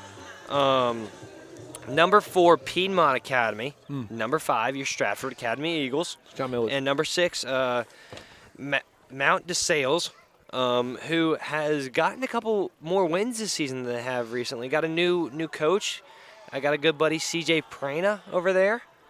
They did lose on Tuesday to Tatnall. Tatnall picked up the state record 4 strikeouts in a game as that pitch Tennessee Lewis is to Keon Johnson. Runner will be safe.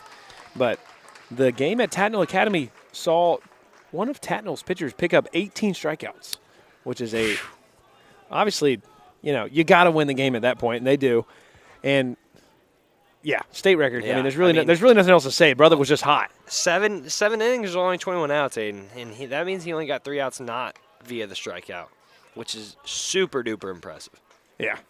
So 18 strikeouts, that'll be a state record for Tatnall Academy that they'll probably boast and probably hold for a good bit here. As it's not easy. As that pitch in from Holmes is a strike. So now 1-1, count even at 1 for the batter Stella. Again, the lefty, Coach Moore, great strategic change, as Tyler mentioned, for that lefty-lefty matchup. Makes it really unfavorable for the hitter Stella as that pitch is in for a strike 2. 1-2 count. We see a good arm side movement from Grant Martin there. Those fastballs look like they're starting off the plate and come back last second. Brooks Stella with 2 takes in a row. Let's see if they go back to it. I'd probably go to a slider extended here. Let's see. He does go to the slider extended. Great take from Brooks Stella. That's a whole lot of discipline and maturity from the kid. Let's see what he goes to here. So 2-2. 2-2. Grant Martin's going to go deep in his bag here for this pitch here. As he'll get the signal from Lewis. Pitch in. Smacked up the middle in between the second and short gap. Runner will stay at third. Wooten takes a little bit of a spill, but he'll recover and get back up as he is in prime scoring position at third with a runner on first and third. Runners at the corners for the Eagles, represented in Stella and Wooten. Runners on first and third. And now Jackson Justice in a prime position to bring some runners in. Had that big solo home run in the first inning. Is going to look to replicate that here at the bottom of the 5th. with runners at the corners for the Eagles. Pitch on the way. Great job right there from the catcher, Tinsley Lewis. That was a tough pitch to handle, and he goes down there with the forehand pick and picks it, keeping the runners at first and third. Pitch on the way from Martin. Inside. Nice pitch there. That inside two-seam coming back. For a right-handed batter, that looks like it's coming to hit him in the butt or the hip, and it just comes back into the strike zone. We got first and third here with no outs. I wonder if Coach Veal is putting on a first and third steal at all, or at least thinking about it this at bat or the next. He goes back to the well on that two-seam, Martin does, and he's able to ring up for strike 2. So now he's ahead in the count on the hitter, Justice. Jackson Justice. What a great name. Wonder if he's kin to Dave Justice. As he is sawed off to first base. Stratford Academy will score. Jackson Justice retired.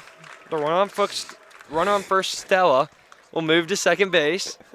As we have one out with another run scored this inning, making the score 6-1 with a run on second for Tucker Johnston. So Tucker Johnston up the bat, runner in scoring position, represented by the outfielder Stella, who has done an excellent job this game. First pitch is in. That will be strike 1, able to locate that two-seam on the outside for strike 1 now. As Johnson now down 0-1, 1 out, 1 runner on at second for the Eagles. Pitches in. Martin smacks it up the middle. Johnson's not letting it get past him. He'll throw it on to first base of Strandmark. The runner will advance to third, and he's out. Wow. So I didn't even see that. A little bit of a base running error there, miscommunication between the third base coach and the runner, Stella, at third. But a good heads-up play from Strandmark to be able to make that throw in time to get the double play and double up the Eagles and get them tied up and clip their wings, if you will.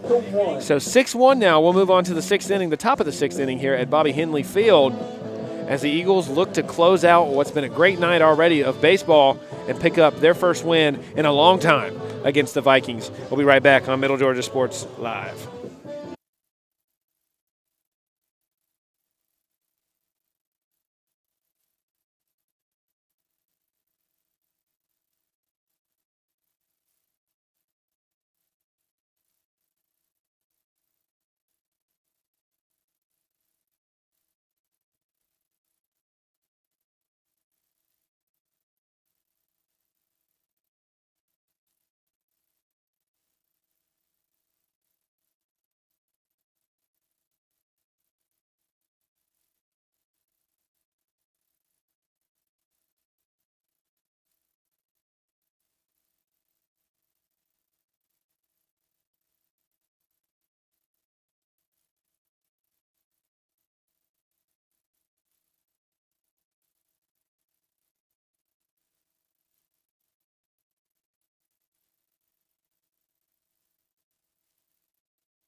So the Vikings, we're back here on Middle Georgia Sports Live. Vikings trail 5 as the catcher Tinsley Lewis is up to bat for the Vikings. Down 5 as the pitcher Von Waldner, got it right that time, is on the mound still, has been excellent. Has been able to locate his pitches, been able to find the strike zone rather efficiently here. Not sure of his first pitch strike percentage, but it has got to be high because I feel like we're putting 0-1 on the board every time he's up to bat and faces a new batter. Second pitch on the way. Wooten fields it cleanly. Bullet to first. Caught for out number 1 at first base. Bobby Wooten has been excellent tonight for the Stratford Eagles at the shortstop position. Excuse me. So Grant Martin will stay in the DH spot. So that, I mean, that's, I guess, kind of a double duty thing. He doesn't have to move from that DH spot necessarily with him moving to the pitcher spot. But he's looking to get something here for the Vikings. 1-6 now.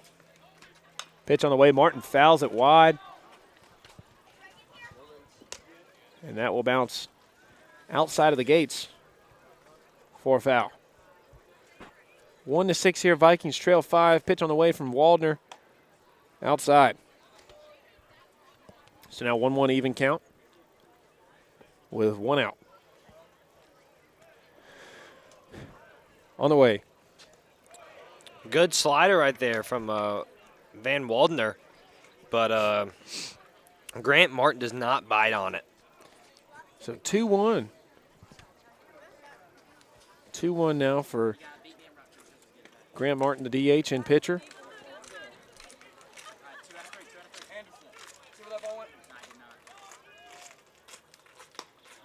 So that'll be ball 3 now. 3-1 now for Martin. So 3-1 now for for Grant Martin. And He that ball smacks hit. it left, right field over the blue monster, and that's going to be a home run for the DH and pitcher. Again, doing his best impression of Shohei Ohtani, and he's able to respond rather quickly with a home run over the blue monster here. Grant Martin gets the Vikings started early with 1 out down, but he says no problem. He smacks it over the right field fence, and he'll get a home run for the Vikings. Now 3-6 here at Bobby Henley Field, and the Vikings are making it interesting. Now batting for FPD. At the 6th inning now. Top of the 6th, the Vikings will now bring up Connor Strandmark as he looks to add another run to the scoring column for the Vikings. 3-6 here. 1 out. You'd love to see that from the guy you just put on the mound to help himself out. Get you a 2-run bomb right there. So definitely a statement home run. Yep. I believe that was a 2-run home run. I didn't know if there was a runner on first or not, I don't think there was. because it was 1-6. But the scorers here say 3-6. I do not think that's correct, Aiden. Yeah, wasn't sure. It might be a scoring error from the people up Because top. Tinsley Lewis grounded out to the shortstop. Lewis to start grounded out the to inning. Wooten unless the umpire call. Okay, never mind. It's been corrected, so it is 2-6. So 2-6. That was a solo shot home run from Grant Martin as this pitch is in. Smacked to left field. Lewis will pick it up, but Strandmark will pick up that single past the third baseman's glove, and now runner at first for the Vikings as they look to rally late down the stretch in the 6th inning. Really only have 1 inning to work here after this one. And if you're Coach Moore, Tyler, what are you telling your guys now that you're down the stretch and you're looking to pick up runs down 4 with really just 1 more inning of work left to go? I mean, you got to tell them it's all about focus, all about execution here, you know. You have the lead. We've seen before that Stratford can get the wins in those close ball games, but you really got to execute and stay in the moment right now. And I'm also thinking, if I'm Coach Veal, I'm starting to think about getting a new guy warmed up. We just saw 2 back-to-back hits that were hit very well. This is their 3rd time through the lineup. It's about to be their 4th coming up pretty soon. And you don't want to leave him in as there's a ball hit to the shortstop. Wooten steps on the bag, turns 2 to get them out of the inning. What a play. What a clutch play from Wooten, the shortstop, to turn 2 right there. So Bobby Wooten making all the plays for the Eagles on the defensive side in the 6th inning as we move to the bottom of the 6th. And Bobby Wooten really has been excellent from that shortstop position. Picked up the ground out, and the first batter, Lewis, at the beginning of the inning, but is able to turn that double play by himself to pick up a big double play there on Strandmark and the hitter of FPD. So he was able to pick up that big play as we move to the bottom of the 6th here, and the rope is getting shorter. The line is getting thinner for the Vikings. Time is running out. Bottom of the 6th with a 11-game win streak on the line here. They're going to look to pick up a win here. We'll be right back after a little bit of a break on Middle Georgia Sports Live. All right. Here we go.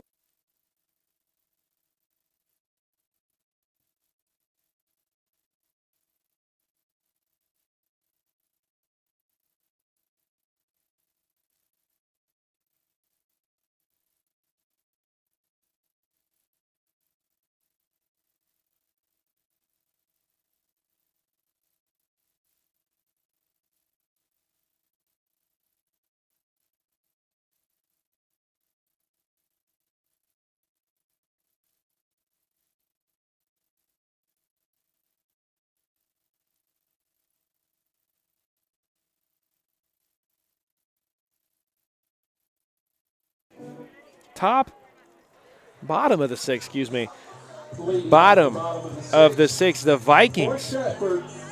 Third baseman, Colton Whittington. The Vikings have been able to, actually no, the Eagles have been able to really have their way tonight on the Vikings, as Grant Martin is still on the mound for the Vikings. Came in relief for the starter, Wyatt Waters, but was able to pick up some big outs, but also on the offensive end was able to hit that nice home run to at least shorten the deficit to 4 as the bottom of the 6th gets started here. Grant Martin's first pitch is in for a ball to the batter. Second pitch is a strike, 1-1 to the Eagles. The batter is Colton Whittington, the third baseman for tonight. Not Lincoln. Not Lincoln. Pitch on the way. Wow, gets away from Martin, but Lewis is able to recover for that. Now 2-0 as Colton Whittington looks to keep the foot on the gas for the Eagles. Now ahead in the count, 2-1. So pitch on the way from Martin. He'll get the sign from Lewis into Whittington. Whittington swings and misses, but he'll fall down on the swing there. Now 2-2 even.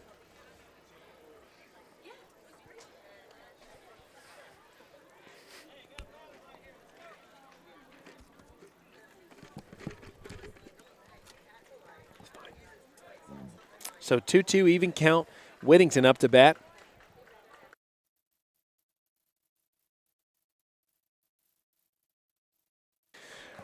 So Whittington up to bat, 2-2, even count. Martin will get the signal from Lewis. Pitch in. Tries to get a little run on it, but a little high. Now count is full at 3-2. So Whittington really just looking to get on base at this point. May not even swing at this unless it's just something juicy. You really want to force FPD's hand here. Make them have to decide whether they want to go to a new pitcher or not. Yeah. The grass could be greener, but the grass might not be greener. Yeah. And that's what they're kind of hoping for is for somebody else to come in here, be a little wild, and give them some free runs. And, of course, you don't want to be the guy that gives up the game winner. That always is a terrible thing. But, again, all of it could be prevented if, consistent play has been evident throughout the entire game, not just 2 innings in, as Martin will pick up the K, swing and a miss there on the leadoff man Whittington for out number 1. And I know we talked about FPD's approach, but on the opposite end, your Coach Zeal, you're ahead in the game, up 4, at one point up 6-0. What are you saying to your guys as they're going up to bat? Right now, you're telling them to work ABs. You want to, like I just said, you really want to make their coaching staff and their playing staff think about the decisions that they have to make on the mound. You want to make them feel like you're putting a whole lot of pressure on them. So the more walks you can get, the more singles through holes you can get is going to put a lot of pressure, make the Vikings feel like they really can't do anything about it. And then once you mentally defeat them, it becomes a whole lot easier to physically defeat them. Yeah. And really, we've kind of seen it so far early in the game, especially Wyatt Waters, especially. Honestly, when he was on the mound, he wasn't doing a terrible job. He gave up 3 in the first inning, and when he gave up those 2, it was kind of what you brought up earlier. He kind of went into cruise control, kind of got a little complacent with his pitches, wasn't really thinking, I guess. And also, he might have been in his head on the offensive end as well, not being able to pick up a hit. So he's like, he might be in that headspace of, what can I do to contribute to the team? On the defensive end, it's not really going my way. At that point, you really have to be a team guy and keep your head high, despite not being able to produce, as that ball is hit foul by Tate Johnston for 0-2 now. Grant Martin looking to pick up another strikeout. 0-2 now, 1 out down in the bottom of the 6th, excuse me. And again, I'd like to give a shout out here to Stratford Academy. Been a great guest for us here at Middle Georgia Sports Live. Always appreciative of people who are willing to let us raid the field, if you will, as Grant Martin picks up his second strikeout of the inning on Johnston. And that will bring on Hayden Camps, the DH. Hayden Camps. DH tonight for the Vikings.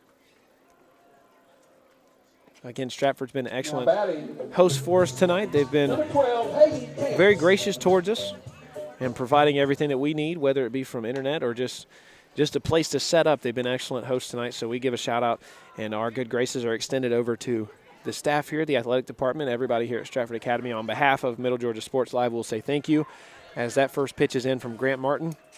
1-0 now. Second pitch now, 2-0, just a little low. Hayden Camps is 2 ground outs to the left side of the field today. Wouldn't be surprised if it was something pulled again. as a batter, you really need to stay to the other side of the field right now, just with how the fastball is moving away from the right-handed batter. As that pitch is in 2-1 now, as Martin continues to look his way or work his way back into the count. And you brought up earlier in the inning, Tyler, that Coach Veal, most likely what he's saying to his guys, that ball is hitting the play. Martin will field it cleanly. That'll be out number 3. But Coach Veal and his strategy for his Eagles is, especially late down the stretches, to work these counts and to get his guys to work the pitcher and to really force him out of the game. But that being said, we'll move to the top of the 7th, and this is FPD's last chance to put something together on offense. And Van Waldner will be back on the mound in the 7th, trying to go for the complete game. We saw him give up a couple hard-hit balls last inning, and then he got that awesome double play from Wooten. We will see if he can continue to get the complete game for the Stratford Academy Eagles to get them their first win over the First Presbyterian Day Vikings in about 3 years. Yeah, and I believe we've brought it up many times. They played each other the past 3 years about 7 or 8 times. FPD has won very convincingly, in convincing fashion, and especially this is going to be a big statement win for the Eagles. After losing 10-0 on Tuesday, they're going to say, hey, you may beat us 10-0, but it doesn't really matter because we're going to get the win at the end of the day. And both teams are talented. Both teams have played excellent baseball, but today's been Stratford's day so far. I don't want to say anything, 2-6, so don't mark it down yet as a win for the Eagles. And I know if you're Coach Veal, you're definitely telling your guys, hey, we got one more inning to work. The game is not over yet, and especially as the pitcher, Von Waldner, I said it right. Yeah. You got to do your best not to get in that cruise control mentality, to just coast through it, but still pitch like it's the first inning. We have 9-1-2 coming up in the top of the 7th. So the FPD's last chance. They need to do their best job to get Van Waldner out of the game as soon as they can. And this is the Vikings really the favorable spot. 9-1-2. You got Bryant here. Obviously, he's a guy who's a very formidable threat on the base paths, but also if you can get him on base, you bring up Keon Johnson and Major Simmons, 2 of your best hitters on the team, in the nice 1 and 2 spot to be a favorable spot to get some runs on the board. 2-6 now as Von Waldner's first pitch is into Bryant for a strike, it looks like, and it is. So 0-1 now. Von Waldner has continued to just deal cheddar from the mound as he gets a swing and a miss on Bryant, now down 0-2. Not a pretty swing from Sam Bryant there. Van Waldner did a really good job of hiding that slider to the last second. Got Von Waldner to chase on it. Got Bryant to chase on it. Pitches in. Bryant smacked it to left field. Ellis will give chase. Drops foul, I believe. Really close play right there. It was almost a really good leadoff double from Sam Bryant, which we saw last time he came up to the plate. But Ellis, his outstretched glove will be pulled back in as he saw it drop foul at the last second. It looked like it was going to go fair, but Ellis has been able to track that ball down at the left field spot a few times. Got shaken up a little bit on one of the foul balls, but he was able to get up and recover as this pitch is in now to Bryant. He'll foul it back. 0-2. Really good job fouling back the fastball right there. He's seen sliders the whole entire AB. Really good approach, trying to stay backside with the fastball, so that way he can time up the slider too if he throws it. This pitch on the way to Bryant. Bryant is able to smack it to second base. Fielded, but it's dropped by the second baseman. He falls off the back foot with a fadeaway throw, but it's too late to the first baseman, and he'll be awarded the first base pass as the first runner of the inning, Sam Bryant, with a runner on first. And that'll bring up Keon Johnson. And again, Tyler, if there's a guy that you want in this position hitting for you at FPD, it's definitely Keon Johnson. And honestly, I wouldn't be surprised if they gave him an intentional walk. They gave him one on Tuesday in the same position that was very similar to here, but likely not. If you're Coach Zeal, you're just going to say, hey, pitch through this. And most likely, correct me if I'm wrong, Von Waldner's approach is likely to be pitch around here, likely to pitch around a hitter like Johnson. Most of the time, that would definitely be the case. Right now, you're in the top of the last inning. You're up 4. Worst thing that happens is Keon Johnson hits a home run right now, and you're still up 2. And so you really don't want to give them any free bases right now. Obviously, you don't want to give anything. You don't want to give him anything to hit either. So you just saw he barely missed on the corner. It was a really good pitch, but you're going to want to give him some spin. You're Yeah. not going to want to feed him very many fastballs with a great hitter as he is. So pitches in. Johnson will just hold off. So now ahead in the count, Johnson 2-1 as Von Waldner continues his dominant outing, only giving up 2 runs, picked up almost close to the double digits in strikeouts today. As fourth pitch of the at-bat's on the way to Johnson, a little too close for comfort. I would not be surprised here if they did now throw a baseball that was not even close. There's no reason why you give him anything that he can even look at in a 3-1 count, because the odds are he might smash it. Johnson, As I say he was that, looking for it. Johnson clearly looking for it, sold out on the high speed, and he was just swing and a miss there. swing right through it. He would definitely he was looking for something to smash there as the last pitch is in. Johnson will smack it to center field. It's going to be a hit. It might be a home run, but it'll be off the monster, and Bryant is on the horse on third. He's going to give the signal to stay. So Johnson is fired up at second base. Keon Johnson, the man with a plan for the Vikings, smacked it to center field gap. It was off the monster, and he's at second base. And now the Vikings 2 runners in scoring position. And Johnson will come off. He'll get his gear off as the mound visit will occur. Coach Veal will come out. He'll talk to his guys in the infield and the pitcher respectively. But Keon Johnson, a big hit there to the center field gap. Van Waldner getting near the 100-pitch mark. I have him at 96 pitches. I could be a little bit off. I have him at 96, which means he's probably getting to the end of his leash. They're probably looking to get somebody warmed up about now. This is their 4th time through the lineup, going through the heart of the order.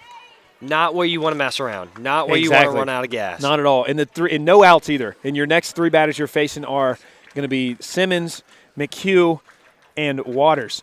So 3 guys who have been established hitters, and Simmons has been really kind of the headliner, if you will, of this front part of the lineup. Obviously Keon Johnson, but Simmons is a big power threat at the plate as this pitch is in from Von Waldner. Swing and a miss.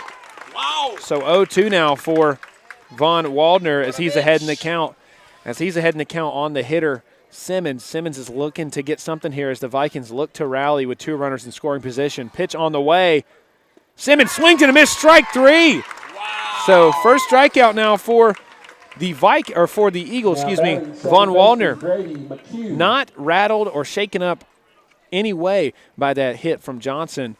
But nonetheless, the Vikings still have 2 runners on in scoring position as Brady McHugh is up to bat for the Vikings. Another speed threat. If anything's on the ground here, you just got to field it cleanly and not worry about it. That was the 100 pitch for Van Waldner. He's been awesome this whole entire game. Stud this game, definitely a big highlight guy as that is in play. Past the third baseman, Keon Johnson might be on the horse here. He'll get the hold signal, but Brady McHugh will round first. He's going to second. Throw in a second, faked by the catcher. And now another runner in scoring position now, both. Keon Johnson at third now and Brady McHugh to second, both in scoring position. 1 out, the Vikings score the run in Bryant. He's able to get the run in. So now 3-6 now. 3-6 now. The Vikings are looking to rally here with 1 out. And now Wyatt Waters steps up to the plate. Wyatt Waters in a prime position here to be the hero for the Vikings as that pitch is high for ball 1. And Von Waldner, over 100 pitches now. If you're Coach Veal, I don't see anybody warming up. So you're definitely showing confidence in your young pitcher as that is in for a strike to Waters. We also see Van Waldner go back to the windup right now. He's got runners on second and third. We can tell he's a lot more comfortable from the windup than he is from the stretch. So it'll be interesting to see what happens to that bat as it's fouled back to make the count 1-2. So 1-2. Wyatt Waters has been hitless this game, if I'm right.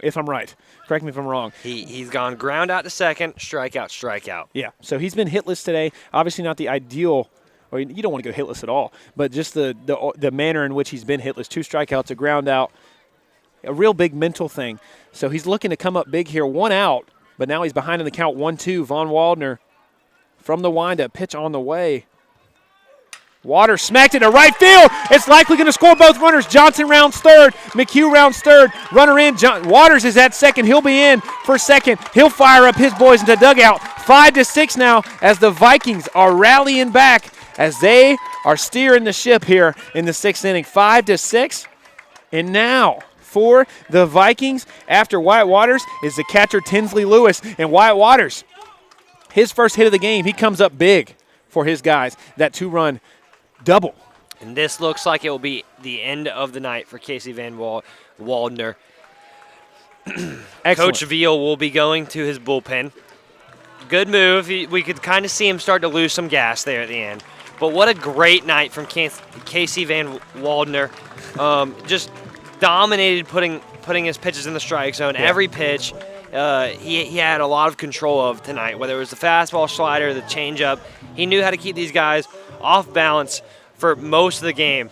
He went 0-0-0-1-1-3. And as you said, you kind of saw the gas start to run out for Von Waldner as he came closer down the stretch. Those pitches, as he kind of reached the century mark in his pitch total, his gas started to run out. His accuracy started to get a little lackadaisical, but he was able to rally. And Coach Zeal now bringing in the shortstop, Bobby Wooten at pitcher, who's been excellent from the infield. Can he finish the job and pick up the save for the Eagles tonight? Casey Van Waldner had 8 strikeouts on the night, averaging more than a strikeout an inning. And even though the strikeout number isn't as impressive as the 18 strikeout night from the other night, it was just awesome watching him compete every at-bat. There wasn't an at-bat where you felt like he gave up. There wasn't an at-bat where you felt like the other batter overpowered him at all. Yeah. He did a really good job moving the ball around the zone, consistently being in the strike zone, and that's what you need to succeed at the high school level, is just being able to compete well. Yeah, and especially Von Waldner, I believe he's a junior, so definitely something encouraging if you're Coach Veal to see your young guy compete in all of these ABs, and especially to go as deep as he did in this game. 100 pitches, well over 100 pitches, probably around 100, 110 if I had to make a rough estimate. Yep. But he's done an excellent job. And now Bobby Wooten, they're calling his number. They're saying, hey, man, we want you to finish this game. We want you to pick up the save. We want you to be the hero or maybe the villain. You never know exactly how the fans are going to react over this. But you never know. You never want to be the guy who gives up the game-winning run. But then again, somebody has to do it. Somebody has to bear the burden of being the hero. Somebody's got to bear the burden of being the guy who sold the game. It's really – but at the end of the day, it's a team thing.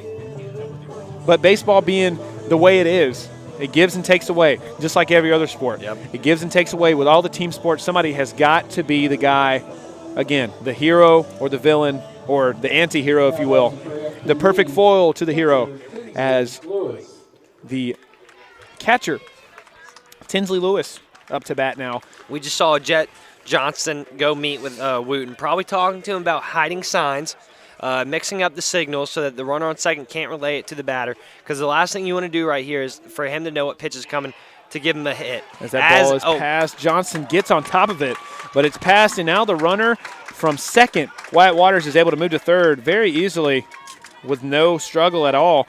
No contest from the catcher Johnson on the pass ball from Wooten. And if you're Wooten, what are you going through? What's your mindset? Of course, you haven't pitched all game. You played shortstop, and now you're coming in a high-leverage situation with a chance to save the game. You've probably been in this situation before. What's going through your mind as you get the call from the manager? You got to have a whole lot of confidence right here. You have to know that you're the best player on the field, whether that's actually true or not. You have to be able to know that you can go get these next two guys out without letting him score. Because if you have any sense of doubt in yourself, they're going to get a hit right here. Yeah. As it goes 3-0 for Tinsley Lewis, and you don't want to walk right here. It might set up the double play, but it's just going to fire up that FPD dugout even more. And that's what you don't want in this situation. You don't want the other team to be fired up. As he fires it in now for 3-1, Bobby Wooten is able to claw his way back. He's going to look to battle, not to give up a walk. Of course, it presents the opportunity for the double play, but then again, it gives FPD that momentum of saying, hey, we're already in your head. We've yielded the walk. It's smacked to center field. Likely the runner, Waters is going to score. But now, runner on first. Game is tied at 6-all with the RBI single from the catcher, Tinsley Lewis. And now that'll bring up Grant Martin. I think Tinsley Lewis was trying to go for second right there, ended up tripping over first base, somersaulting even. As that brings up Grant Martin, the pitcher, who had a home run last AB. Not the guy you necessarily want to see in this AB. Yeah. Righty-lefty. He's in the favorable position for the matchup. Pitch in, Wooten fires it low corner for ball 1. And there was a pinch runner there. Luke Shepley was in for Wyatt Waters. I saw the 5 as he crossed the plate. But, I mean, third base, I would have scored him then. I'm one of the slowest guys here. That was a good hit from Tinsley Lewis, just able to put it in that right center gap for the RBI single, not the go-ahead, but the equalizer. Yep. The equalizing base hit there. If you're Wooten right now, you're really hoping to find your feel for your fastball changeup. Really need to get him to hit the ball into the ground. As he misses again, making it 3-0, I can almost guarantee you the pitching coach will come out to talk to him if he walks his batter right here. And even if you give up the hit here, even if you get the double play, this is the ideal thing. At least what I'm thinking. You don't want to give up more than – you don't want to have to claw your way back or try to get another run going into the bottom of the 7th. You want to keep it tied up just so you can have a chance, like with a home run, like a walk-off home run, whether it be a solo shot, 2-run shot, whatever it be, let it be a lot easier instead of having to get multiple runs instead of just tying it up. So that'll be a strike there from Wooten. They thought it was a walk. They throw it back to first. He gets him, back picks him. Wow. He is out, getting the second out of the inning. It is a full count. Everybody thought it was a walk there. Even the batter started to walk. We saw the first baseman, the runner on first, jog towards second, and then you see him call a strike at the last second. We see Coach Moore giving some words to the umpire. Probably not the happiest words. Yeah. To be a fly on the grass down there would be definitely something to hear there. So Coach Moore obviously upset, as Tyler said, because the home plate umpire was very late in his signal if it was a strike or a ball there, and that presented the opportunity Lewis at first base to really kind of, take the pass to second base. But the hitter was given the strike signal. The home plate umpire signaled it as a strike, and Bobby Wooten will pick up the second and the second strike, if you will, of the inning. With a chance to close it out with a tie, bottom of the 7th pitch in, Martin will foul it back off the pole. Runner now, nobody on first. Almost said runner on first, but got caught in the pickle. If there's a ball hitting to the gap right here, I can guarantee you that Coach Moore will be giving more words to the umpire, letting him know that them not scoring a run right there is on him, because the runner would be in motion right here in a full count with 2 outs, and you're really hoping that that call doesn't come back to bite the FPD Vikings. And even if you're the umpire, you don't want to you want to save yourself a chewing out from Coach Moore. As that pitch is in, look to be a strike. The umpire is going to say it's a walk. Again, he gives a little bit of a time gap there before he says if it's a walk or a ball. And the Stratford fans, the FPD fans, they're going to give their 2 cents to the umpire. But now Connor Strandmark, another guy that's a big hitter for this FPD lineup, is now up. And again, Coach Moore is going to be more upset, because now if the ball call would have been called there, you'd have a runner in scoring position at second base with a much easier chance for Strandmark and with 1 out. Pitch into Strandmark inside. Strandmark is 1 for 2 on the day. Had a walk in the first, a fly out to the center field for his second AB, and a single through the 5-6 hole in his third. Wooten pitching. Strandmark smacks it, and Coach Moore, if they don't score here, he's going to be livid. He's giving the run signal. The runner is rounding 3. It's going to be a close play at the plate. Throw into the catcher. It's a slide in. He is going to be out at the plate. That's out number 3, and that's going to tie it up. But Coach Moore, if you're Coach Moore, I would be in the umpire's ear giving him an earful, because you know that as an FPD fan, that is going to be a score run, and the man Tinsley Lewis is going to get across the plate. But the Vikings are going to move to the bottom of the 6th, and the Eagles are going to have a chance to walk it off, as I believe Keon Johnson is going to take the mound. Oh, my goodness, Aiden Vikings. Mazingo. Oh, man. this is something that you couldn't draw up coming into this game. This is honestly something that I did not think of. So if you're here on Middle Georgia Sports Live, if you know people that want to be here, if you know people who aren't here, tell them to tune in right now because we got an excellent ending to this game. 6-all going to the bottom of the 7th as Keon Johnson will take the mound for the Vikings. Man. We have Ellis Bridges coming up, and then Jet Johnson, and then Bobby Wooten, the pitcher. We got 9-1-2 against Keon Johnson, which I have not seen pitch before, but this is definitely one of the best competitors you're going to find in the Middle Georgia area. And at this point, it doesn't come down as a coach. It doesn't come to who has the best stuff, who can throw the hardest, all these things that you can measure. It comes to who you have the most trust in and who you know is going to go out there and compete. Yeah. And Keon Johnson has been their guy since he stepped on campus. Yeah. And, again, competitiveness is really what's going to win this game here. Who wants it more? Because it's 6-6. Clearly FPD's got the momentum, but Stratford's got to come in and shut it down. But also if you're Coach Moore, you got to think, if the umpire had given that signal sooner, would my guy Lewis be across the plate? And that would be an absolute yes. It'd be 7-6 right now going into the bottom of this inning. But instead, the dice didn't roll their way, if you will. The coin didn't flip in their advantage. But it's 6-6. Coach Moore, if you're Coach Moore here, now that you've clawed your way back, what are you saying to your guys in the dugout as they take the field for the bottom of the 7th? I'm telling my guys, you got to give us another chance. All these guys want to win this game. They haven't lost to Stratford in a very long time. They got to go out there and empty the tank right here. Yeah. They got to give it everything they got so that they can come back and have a chance at scoring. Leaving it all on the field tonight, and you don't want to get this winning streak snapped. Yep. FPD's won 11 in a row. Their win on Tuesday moved it to 11 with a chance to put it at 12. But now the Vikings are in a tough spot as Ellis Bridges is up to bat for the Vikings. And Keon Johnson is going to take the bump here.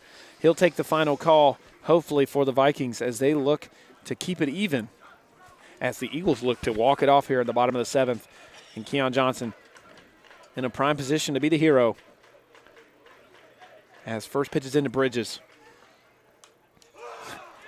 Strike one. As we hear some yelling from the FPD dugout, getting excited. Sound like it'd be a little Jake Lane strike call down there. Doing his best impression of an umpire strike call. As the pitch is in from Keon Johnson. Check swing, but it's going to be a strike anyways. That breaking ball was nasty. Maybe he'll double up as a pitcher when he goes to college. We'll have to see what happens and what the coaching staff at Vandy has to deal with because they got their hands full on Keon Johnson. That pitch is in. Another breaking ball. Well, it'll stay at 0-2. And Ellis Bridges is going to look to battle here at the plate. Now 0-2 down the count. As Johnson looks to retire the leadoff man, Bridges. Pitch on the way in. That will be strike three right down the pipe, and Ellis Bridges just lets it walk and fly through. So Keon Johnson racks up the first strikeout, or picks up the first K of the night. And that will round out to the top of the lineup again, Jet Johnston. Jet Johnston. So 6-6 here. We're locked in tight for a thriller here as the Vikings are looking to hold on and move this win streak to 12. Keon looks very comfortable on the mound. First ball he's thrown on. Never mind. That ball was about 3 balls off, and the umpire gave it to him. Wow. Okay, all right. Didn't think that was going to be a strike. Pitch 2 in. That's a strike. Okay. So, again, the umpire, not a stranger to delaying his call. He's very, very akin to keeping the call. Whether we think it's consistent or not, he believes it is in his eyes. But 1-2 now as that pitch is low and away for Keon Johnson. Jet Johnson, you got to be – he swings it, goes to center field. Major Simmons is backing up, but he'll make it easy. And now out number 2 for Johnson and the Vikings. And now Bobby Wooten, the man who is doubling as the pitcher down the stretch for the Eagles, looking to walk it off here with a home run or even just to make it a lot easier for his guys by getting on base. As we see all the photographers bring up their cameras to either take pictures of videos of this very tense moment. You can feel the tension in this field. Johnson, great pitch inside, gets the strike call. So now 0-1. Bobby Wooten has got to look to get something into play here because he's a speedster. If he gets on the ground, he's likely to get to first. Pitch into Johnson. Wide out. Surprised he didn't call a strike on that one. Can't get a little extracurricular up here. Yeah, no more surprises from the umpire.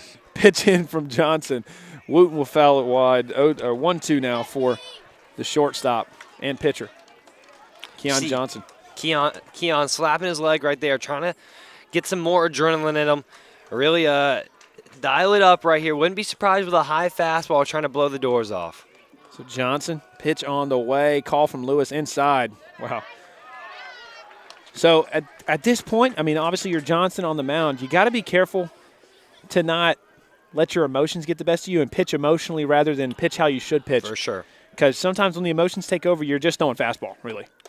And that's what he does there. Strike 3. Keon Johnson is able to sit down Bobby Wooten, and they retire the side in order. Keon Johnson is fired up on the sideline as the Vikings are looking to weather the storm that the Eagles have put together as they move to the top of the 8th. As we move into extras here on Middle Georgia Sports Live, we'll be right back with the 8th inning, the extra inning, if you will, on Middle Georgia Sports Live. We'll be right back.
So now, welcome back to Middle Georgia Sports Live. If you haven't been tuned in now.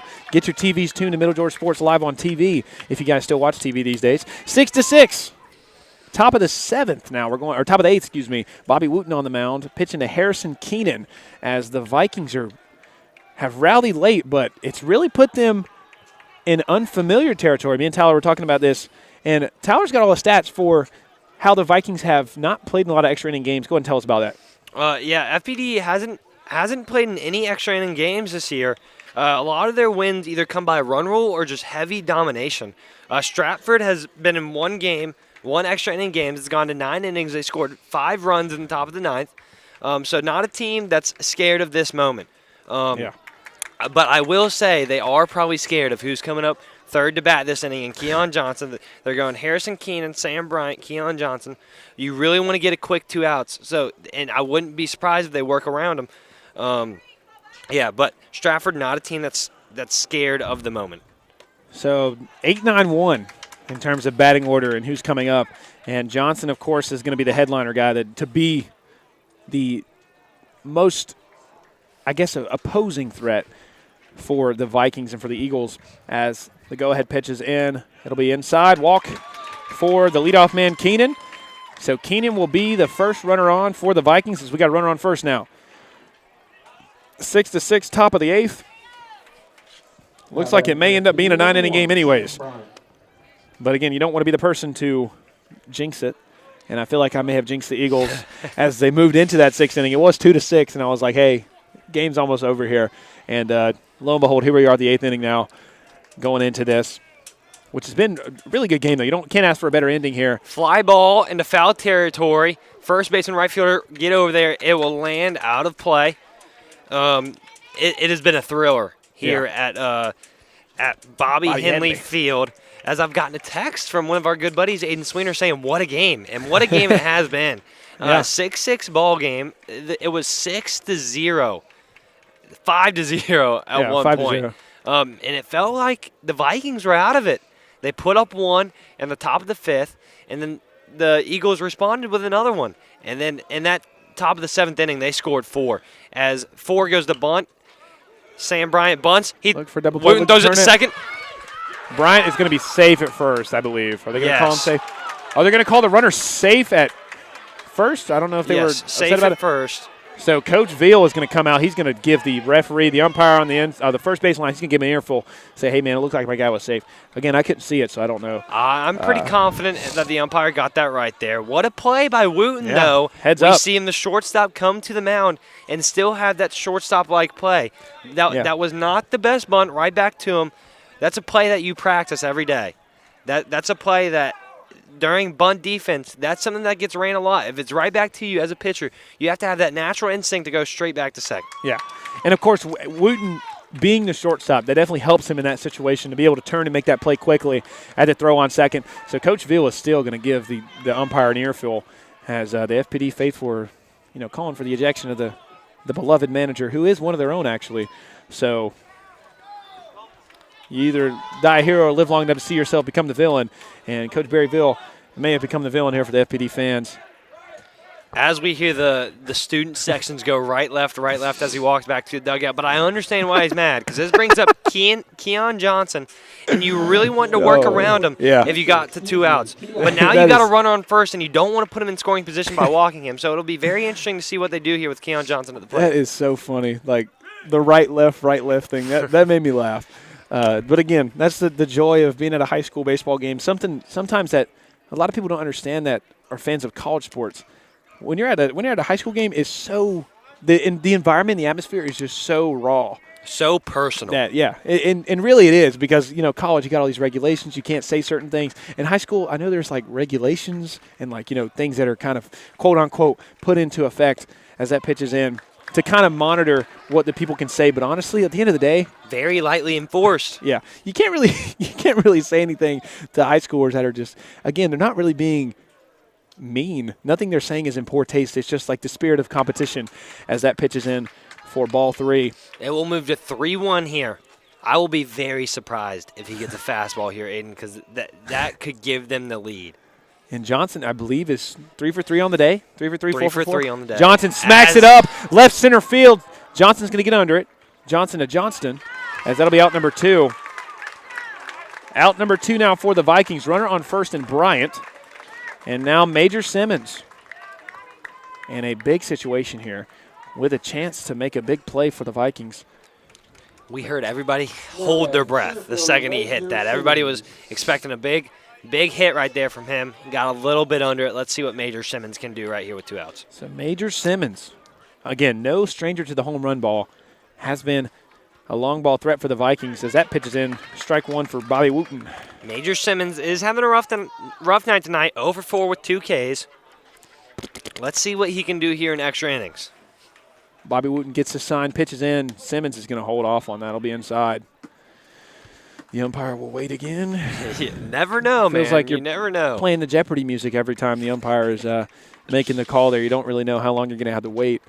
And pitch is on the way from Wooten into Simmons. Simmons gets it, smacks it left field. Please don't hit my car.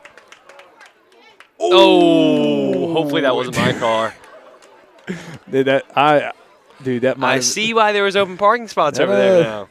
You park with caution there, and that's the risk you take. And I really think that might have been the Honda Accord. So, again, no workman's comp here. So I gotta take that my own risk. Pitches in to Simmons. Simmons smacks it right center. It's going to be a fair ball. It's getting down. Oh, off the monster. Man Bryan is going to be rounding third. He's going to stay. He'll get the hold signal from the third base coach, Coach Moore.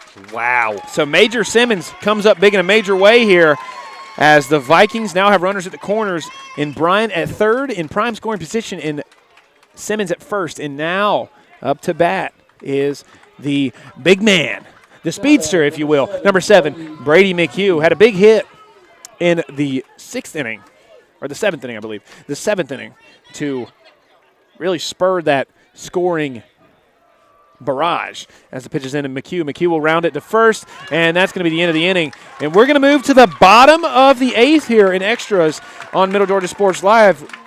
Stay tuned. Don't go anywhere. We'll be right back after a brief break here on MGSL.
Back here on MGSL, the bottom of the 8th is now coming up. The Stratford Academy Eagles have been able to really put out the fire that the Vikings have put together as they look to rally and pick up a big win here in extras against the FPD Vikings, who have won the last 7 meetings between the Vikings and the Eagles.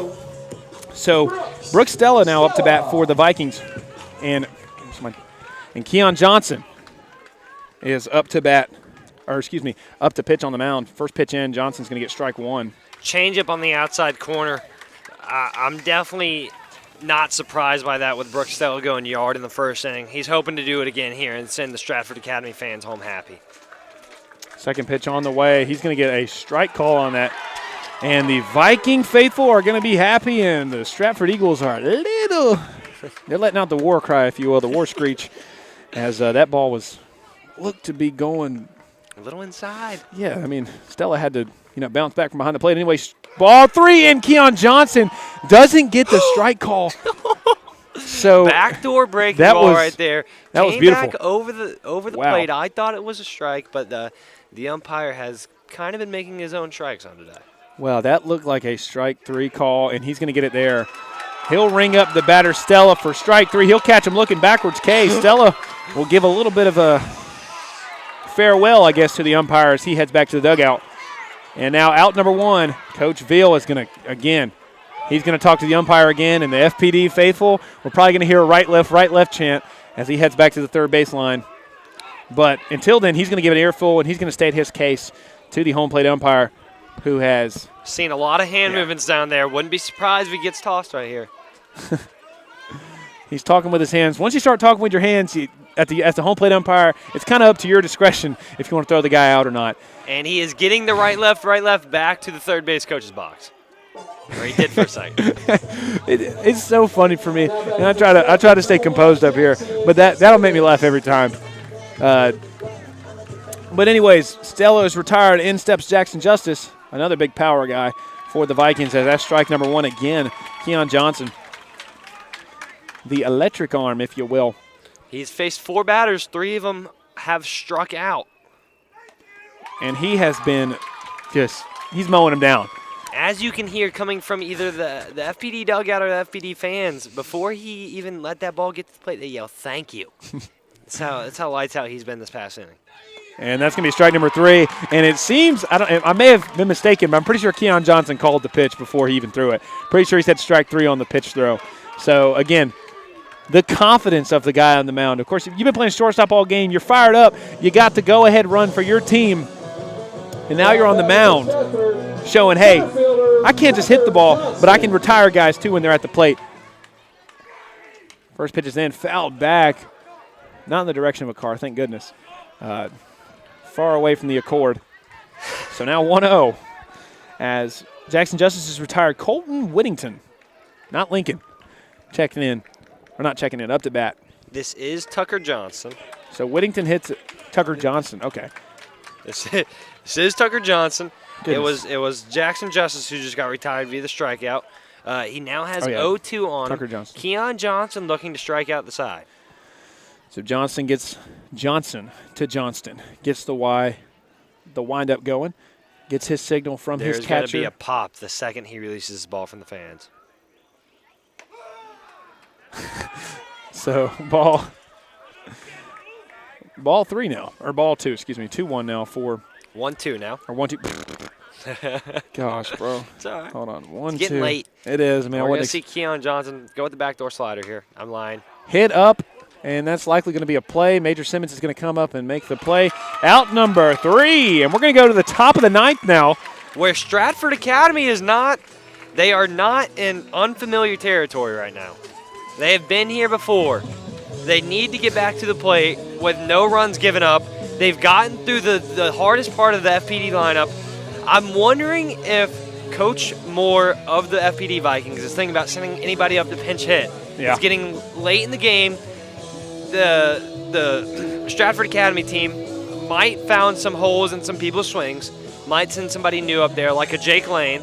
Hey, you'd love to see a little Jake Lane appearance, especially in the opportunity that he's in with a chance to be hero. Nobody is more likely to be the hero than Jake Lane. Let's see what Coach Moore does, though. Your favorite player's favorite player, Jake Lane. So Coach Moore will have a talk with his guys in the dugout as he looks to get them fired up as we move to the top of the 9th here in what's originally scheduled to be a 7-inning game. Now the top of the 9th with Wyatt Waters up to bat. He had the go-ahead, or not the go-ahead, the tying hit into the right center gap way back in the 6th inning, or the 7th inning, excuse me, the 7th inning, which seems forever ago as we move later on into the latter half of this game. Now at the top of the 9th inning, and Wyatt Waters, again, was rather quiet throughout the entire game until late down the stretch. 7th inning came up big. If you're Coach Waters, what are you saying to the Vikings, your guys, as you get ready to come up to bat here? I mean, Coach Moore is telling them to take that momentum they've just had in the field and bring it to the plate.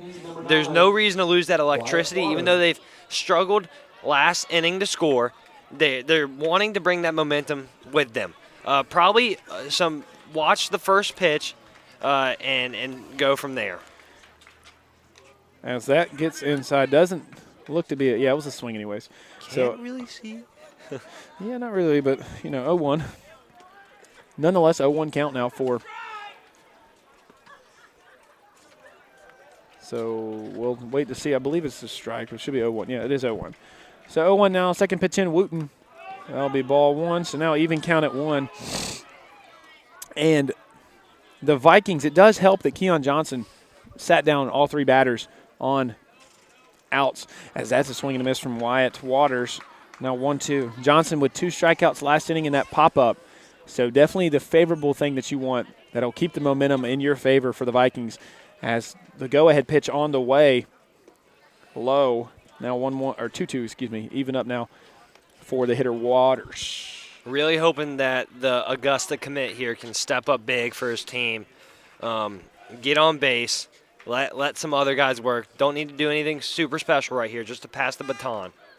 Second pitch on the way. Wooten will be fouled off by Waters. As we heard a car horn mid-pitch there. Might be the anti-theft alert because, the ball is hitting it pretty hard. That's definitely a scary thought to have, especially being out here as a Wyatt Waters is going to hold off on that 3-2 now.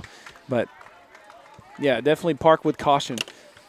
But, again, I wasn't expecting Major Simmons to foul it off opposite field. Might have to talk to him about that, see if you can get reimbursed for that.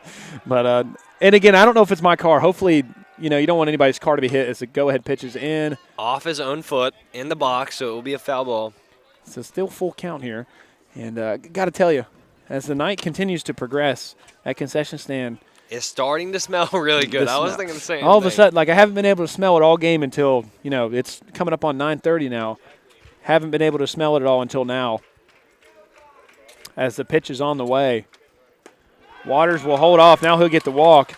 So runner on first for the Vikings, represented by Wyatt Waters. May see a pinch runner. Might see it for the Vikings. We did see in the 7th inning, Luke Shepley came in for Wyatt Waters whenever he got to the second base spot. And now for the Vikings is Tinsley Lewis. He had a nice hit. That was a great at-bat from Wyatt Waters there. 8-pitch AB. Love to see that to start off the inning. Make him work a lot. Let the on-deck batter see even more pitches to get prepared to come up here. I wouldn't be surprised if there's a bunt. And he does square around. And the pitch. He pulls back. It'll be a strike anyways. Called strike. It's now 0-1 for the hitter Lewis, the catcher.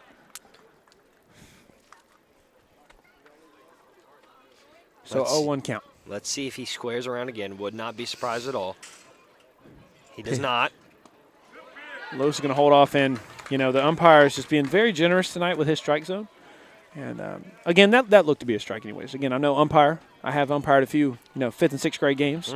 So, I got a little bit of a reason to talk, but, I haven't really faced kids throwing over 20 as this pitch is in low and in for ball 1. So 1-2 count for the catcher Lewis as he looks to battle here. 6-6 tied up here. Top of the 9th. And again, as we've mentioned, the Vikings kind of in uncharted territory, haven't played most of their games past the 6th inning. They've been really blowing out. Most of the guys have been playing as this pitch is in from Wooten. Fouled left by Lewis.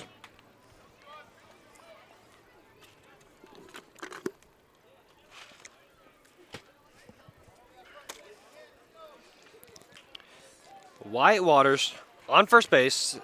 Tinsley Lewis at the dish. Grant Martin waiting patiently on deck, hoping that Mr. Lewis can come in clutch as he swings through it for a strikeout to get the first out of the inning. Grant Martin will come up to the plate, swinging the mint green combat again, hoping to work some of that magic he got earlier with the home run. Yeah. So Grant Martin, again with the distinguishable bat that makes him stick out in this lineup, that mint green combat. 1 out, not 0-1. 1 out down, 1 runner on for the Vikings. And Waters at first as that pitch is in for ball 1. Here's some words from the fans. Probably not the nicest of words. Yeah, we'll spare you the details of some of the words that these guys are saying.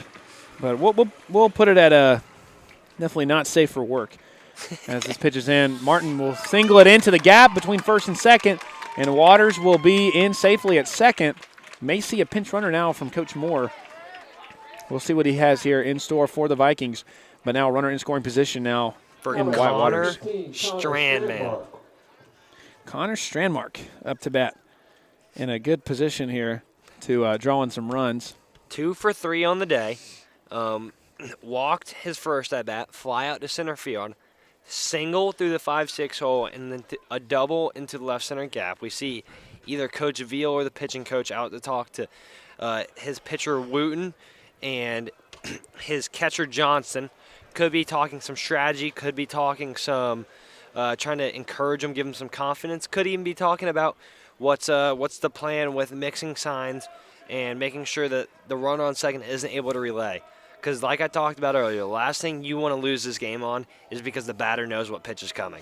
Yeah, and you got to do your best, especially as that pitcher-catcher connection, knowing that guy's on second, just to hide the signals as best as you can. But also with a hitter like Strandmark, although he's been rather kind of quiet tonight from the plate, he's a formidable threat for the Vikings and definitely one of the guys that you want in this situation. Excuse me.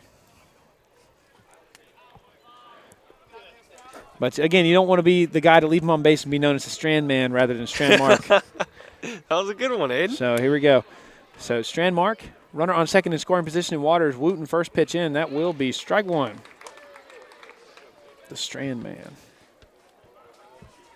Connor Strandmark swinging a very similar mint green bat. It might be the same one. let's see if he can work some magic with it. Pitch is on the way. Strandmark will foul it wide.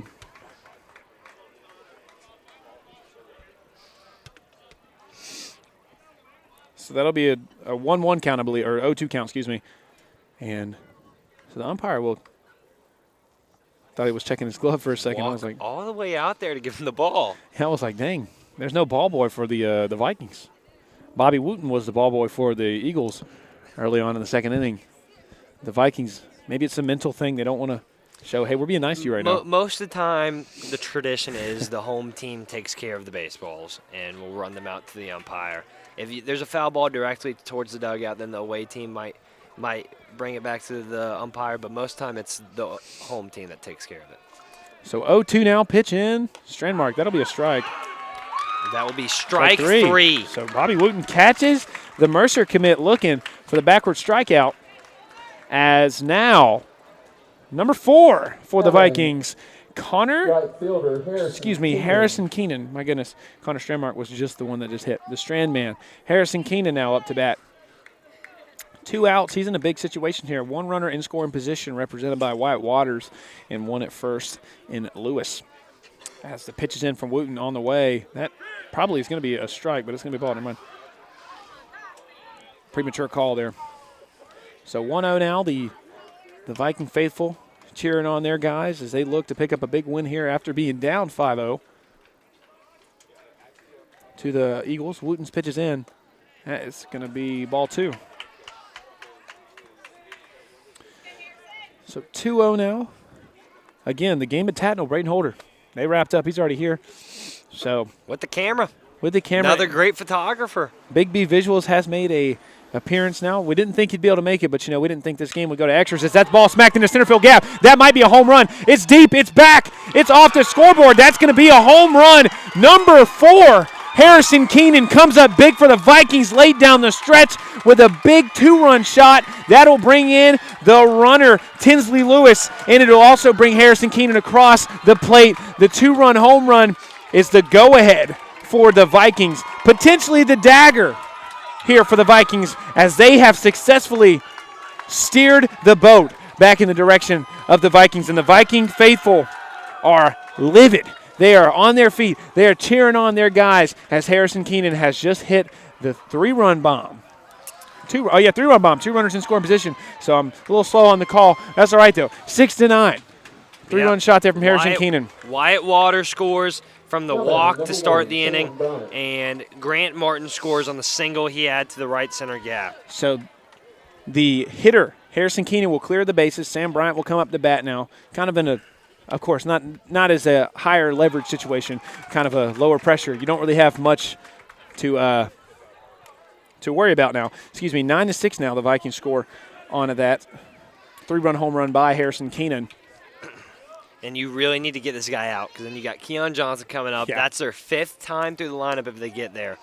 And that's not where you want to be. Definitely not. And with that runner being on first, Keon Johnson is most likely going to have the green light knowing they're up 3. He's going to say, they're probably just telling him, hey, you can swing whatever you want. As this pitch comes in, smack to left field. And Bobby Wooten seems to be rattled here as Sam Bryant will get on first. And that'll bring up Keon Johnson, who, again, correct me if I'm wrong, he might just have the green light from the coach, being up 9-6. I mean, seeing how Bobby Wooten is currently struggling to find the strike zone, both those last 2 hits coming off 2-0 meatballs. So I wouldn't be surprised if he comes out swinging because he's either leaving it over the middle of the plate or throwing a ball. Yeah. He's kind of getting a little gassed out there. We'll see what happens if the pitching coach decides to come out, if they do anything with the bullpen. So runner on first, 2 outs. Keon Johnson up to bat. Still getting the windup. Wooten into Johnson. That'll be wide right, but it will be a strike.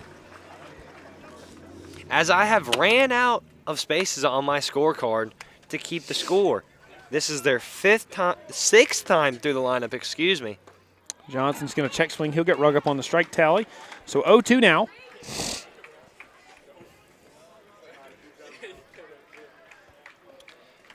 For Keon Johnson, the Vanderbilt commit. Pitch in. That's going to be ball 1. 1-2 now. as we can hear some either FPD players, FPD fans, students, giving Bobby Wooten a countdown as if there was a pitch clock. Pitches in. Johnson's going to hold off. 2-2 now. He's evened up the count. And, again, that's another thing that plays in the factor here, the fans for the high school baseball. There's no pitch clock. There's no really regulation on how long you can take to pitch the ball. Shoot, you can take the whole inning if you like. Pitches into Johnson. Johnson's going to swing, check swing. It'll be ball 3. Full count now. The infield umpire isn't even paying attention, so he's not going to say anything. And that is going to get the Stratford Eagles fans mad. Oh, man. Stratford fans are screeching right now. 3-2 now, as they'll give the umpire a few choice words. As we hear one of the fans say, don't even worry about it anymore. So, of course, you don't want to be the umpire that is lackadaisical there because you got to keep it up. That might be strike 3, but it's going to be ball 4. Wow. Keon Johnson is going to head to first now. Runners on first and second. As we see Coach Veal come out of the dugout, might be making the move. Let's see what happens. Well, you got to see where he's walking. He might be walking to the infield umpire. Oh. We'll see where he's going here. So it looks like he's going to go to Veal. It's going to be Veal to Wooten here. Wooten's likely going to be pulled here. Either that or he'll just have a talk over with his guy. And, yeah, it'll be a personnel change here as looks to be a pitching change here for the Eagles, Number 6. I believe this one of the Number 6, Johnsons. Braden Fritz. So Braden Fritz will step in. 9-6, just looking to keep the deficit where it's at with 2 outs. And mind you, the Vikings have rallied with 2 outs. They scored those 3 runs on the 2 outs with the 2 runners on. And the 3-run blast from Keenan. Now 9-6, 2 outs.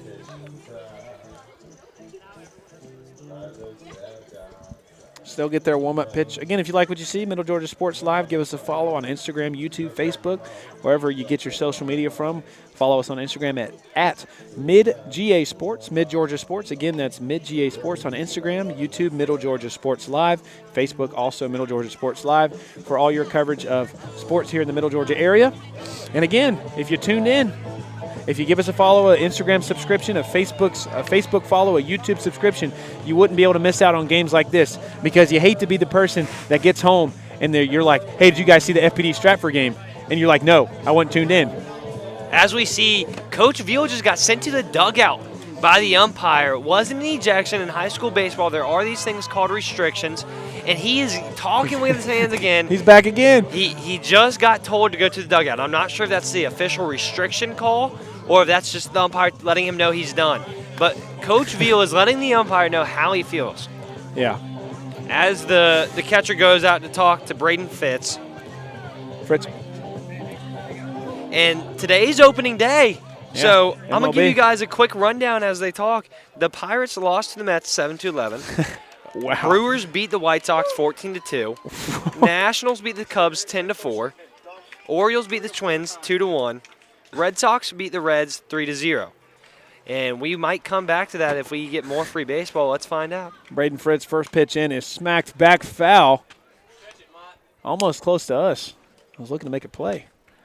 But anyways, it'll be foul back as Braden Fritz first pitch is fouled back by Major Simmons, who has 2 runners in scoring position in Johnson and Keenan. No, not Keenan. I guess just Johnson. Who's the guy on second base? Why am I asking this right now? Who would it be? Who's up first? Johnson? It's probably Bryant. Sam Yeah, Bryant. it's Bryant, 'cause Sam he got a Bryant. single. Excuse me. As that ball is smacked high. Holy cow. That'll go wide. Almost hits the light post. Would have been a home run if it stayed fair. So now Foul bomb, as we call it in baseball. foul bomb. 1-2 count now with 2 outs on the inning as the pitcher, the newly Braden Fritz, who's coming in the game, the junior. Almost said newly acquired, and I realized this is not. He might be. It's private school. Might be a transfer. You never know. Anyways, 1-2, 2 outs on the inning. Braden Fritz looking to retire the batter, Simmons, as the pitch is into Major Runner Simmons. takes Runner off goes the third. Sam Double Bryant. steal as it's a passed ball. Ends up working out for him. So now 2-2 count for the batter, Simmons. The twos are wild again. We will probably see that baseball superstition kick in. Might see the Stratford Academy start rubbing on their hats, and then as he pitches it, take it off and shake. So the pitch is in now. Simmons rips it almost back foul again, back here to us. So still 2-2 even count. Runners now on second and third, both in scoring position, in Johnson and Bryant. And I got an assignment due, so we need to gotta get a move on here, boys. 2-2. Pitch is in. Smacked Major Simmons. Holy mackerel. He'll smack it wide right off the hitting or batting cages.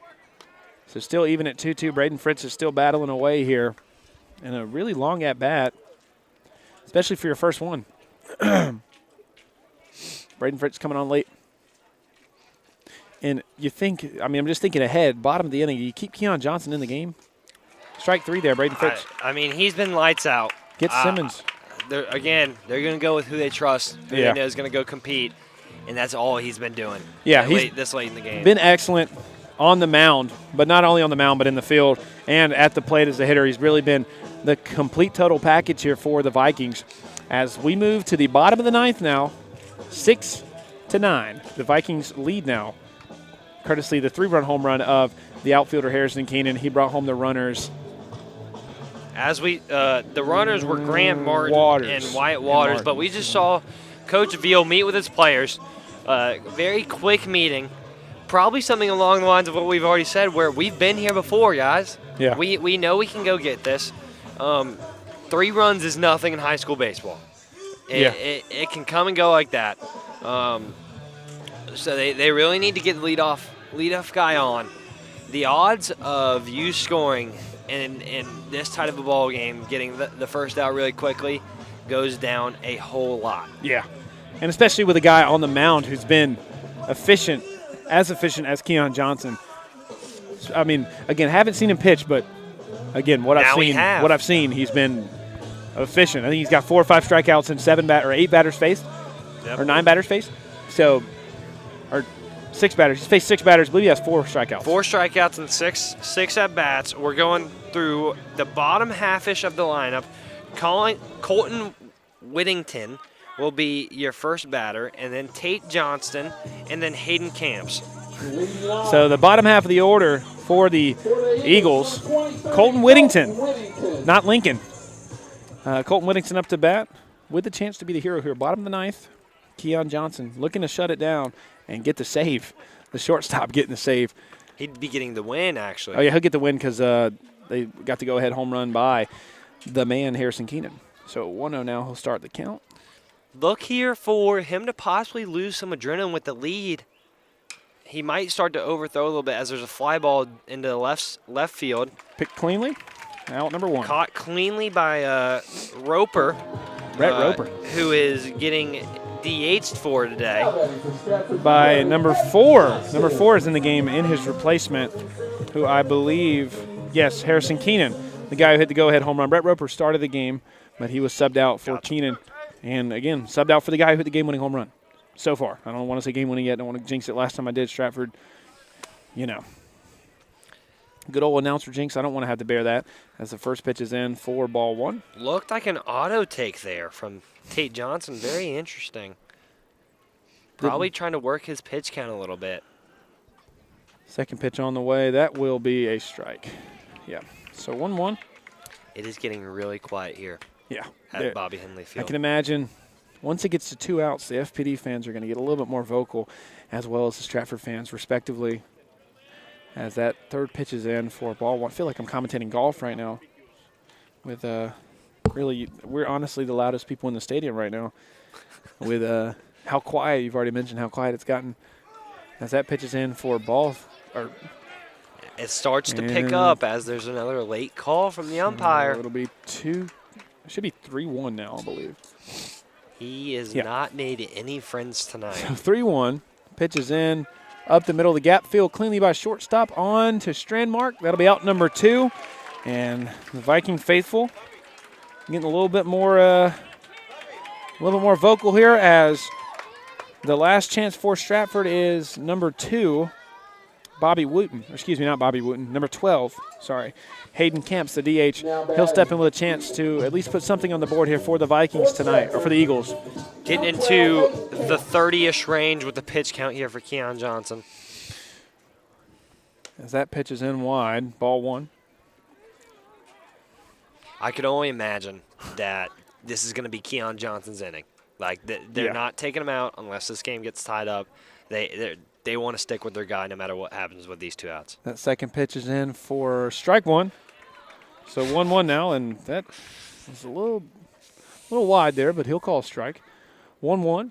Keon Johnson will enter his windup here on the way to the hitter, Camps. That will be 2-1 now on the call. Or 3-1, I guess. It looked like it was a strike. Yeah, 2-1, excuse me, 2-1. Don't worry about the scoreboard, guys. I have it incorrect right now. Pitch on the way. That's going to be strike. Keon Johnson, no strike, bouncing off the mound after the pitch. Reminds me of a former teammate of mine, Cooper Edwards, played at Perry High School, once had a 17 strikeout game. Wow. Pitch on the way. That's going to be strike 2. So now full count. And got a chance to win the game here. Keon Johnson, a strike to retire, a strike to pop up, a strike to ground out. Really no strikes to give as the pitch is on the way. The go-ahead pitch is in. It's going to be popped back for foul off the netting. Again, it is rather quiet here at Bobby Henley Field. Counts 3-2. I say we just let you guys hear the reaction to the fans on this pitch and see what happens. Here we go. So Johnson will get the walk. He's a little upset on that. I think it was more of a velo grunt on that one, wanting to really blow it by him. Something that is scientifically proven to help out with your velo in these types of situations. They're still going to stick with him for sure for at least another batter or two because the winning run's still not even on the field yet. Yeah. So runner on first represented by Camps. As Keon Johnson is going to look to put this guy away. Wow. So that's ball 1. Very competitive pitch from Johnson there. Going with the breaking ball first pitch. Almost clipped the inside part. So 1-0 now to the hitter, Ellis Bridges. Pitch on the way. That's going to be strike 1. So 1-1 now, count even for the outfielder, left fielder, more accurately, Bridges. Excuse me. So the 1-1 pitch on the way from Johnson. He'll get the sign from Carter. Called strike 2. So now 1-2 now. Johnson with a chance to end it here with a strike. We'll let the reaction stay live. We won't say anything here on this pitch. Once he enters the windup, we'll go silent. We'll let the crowd do the talking. On the way.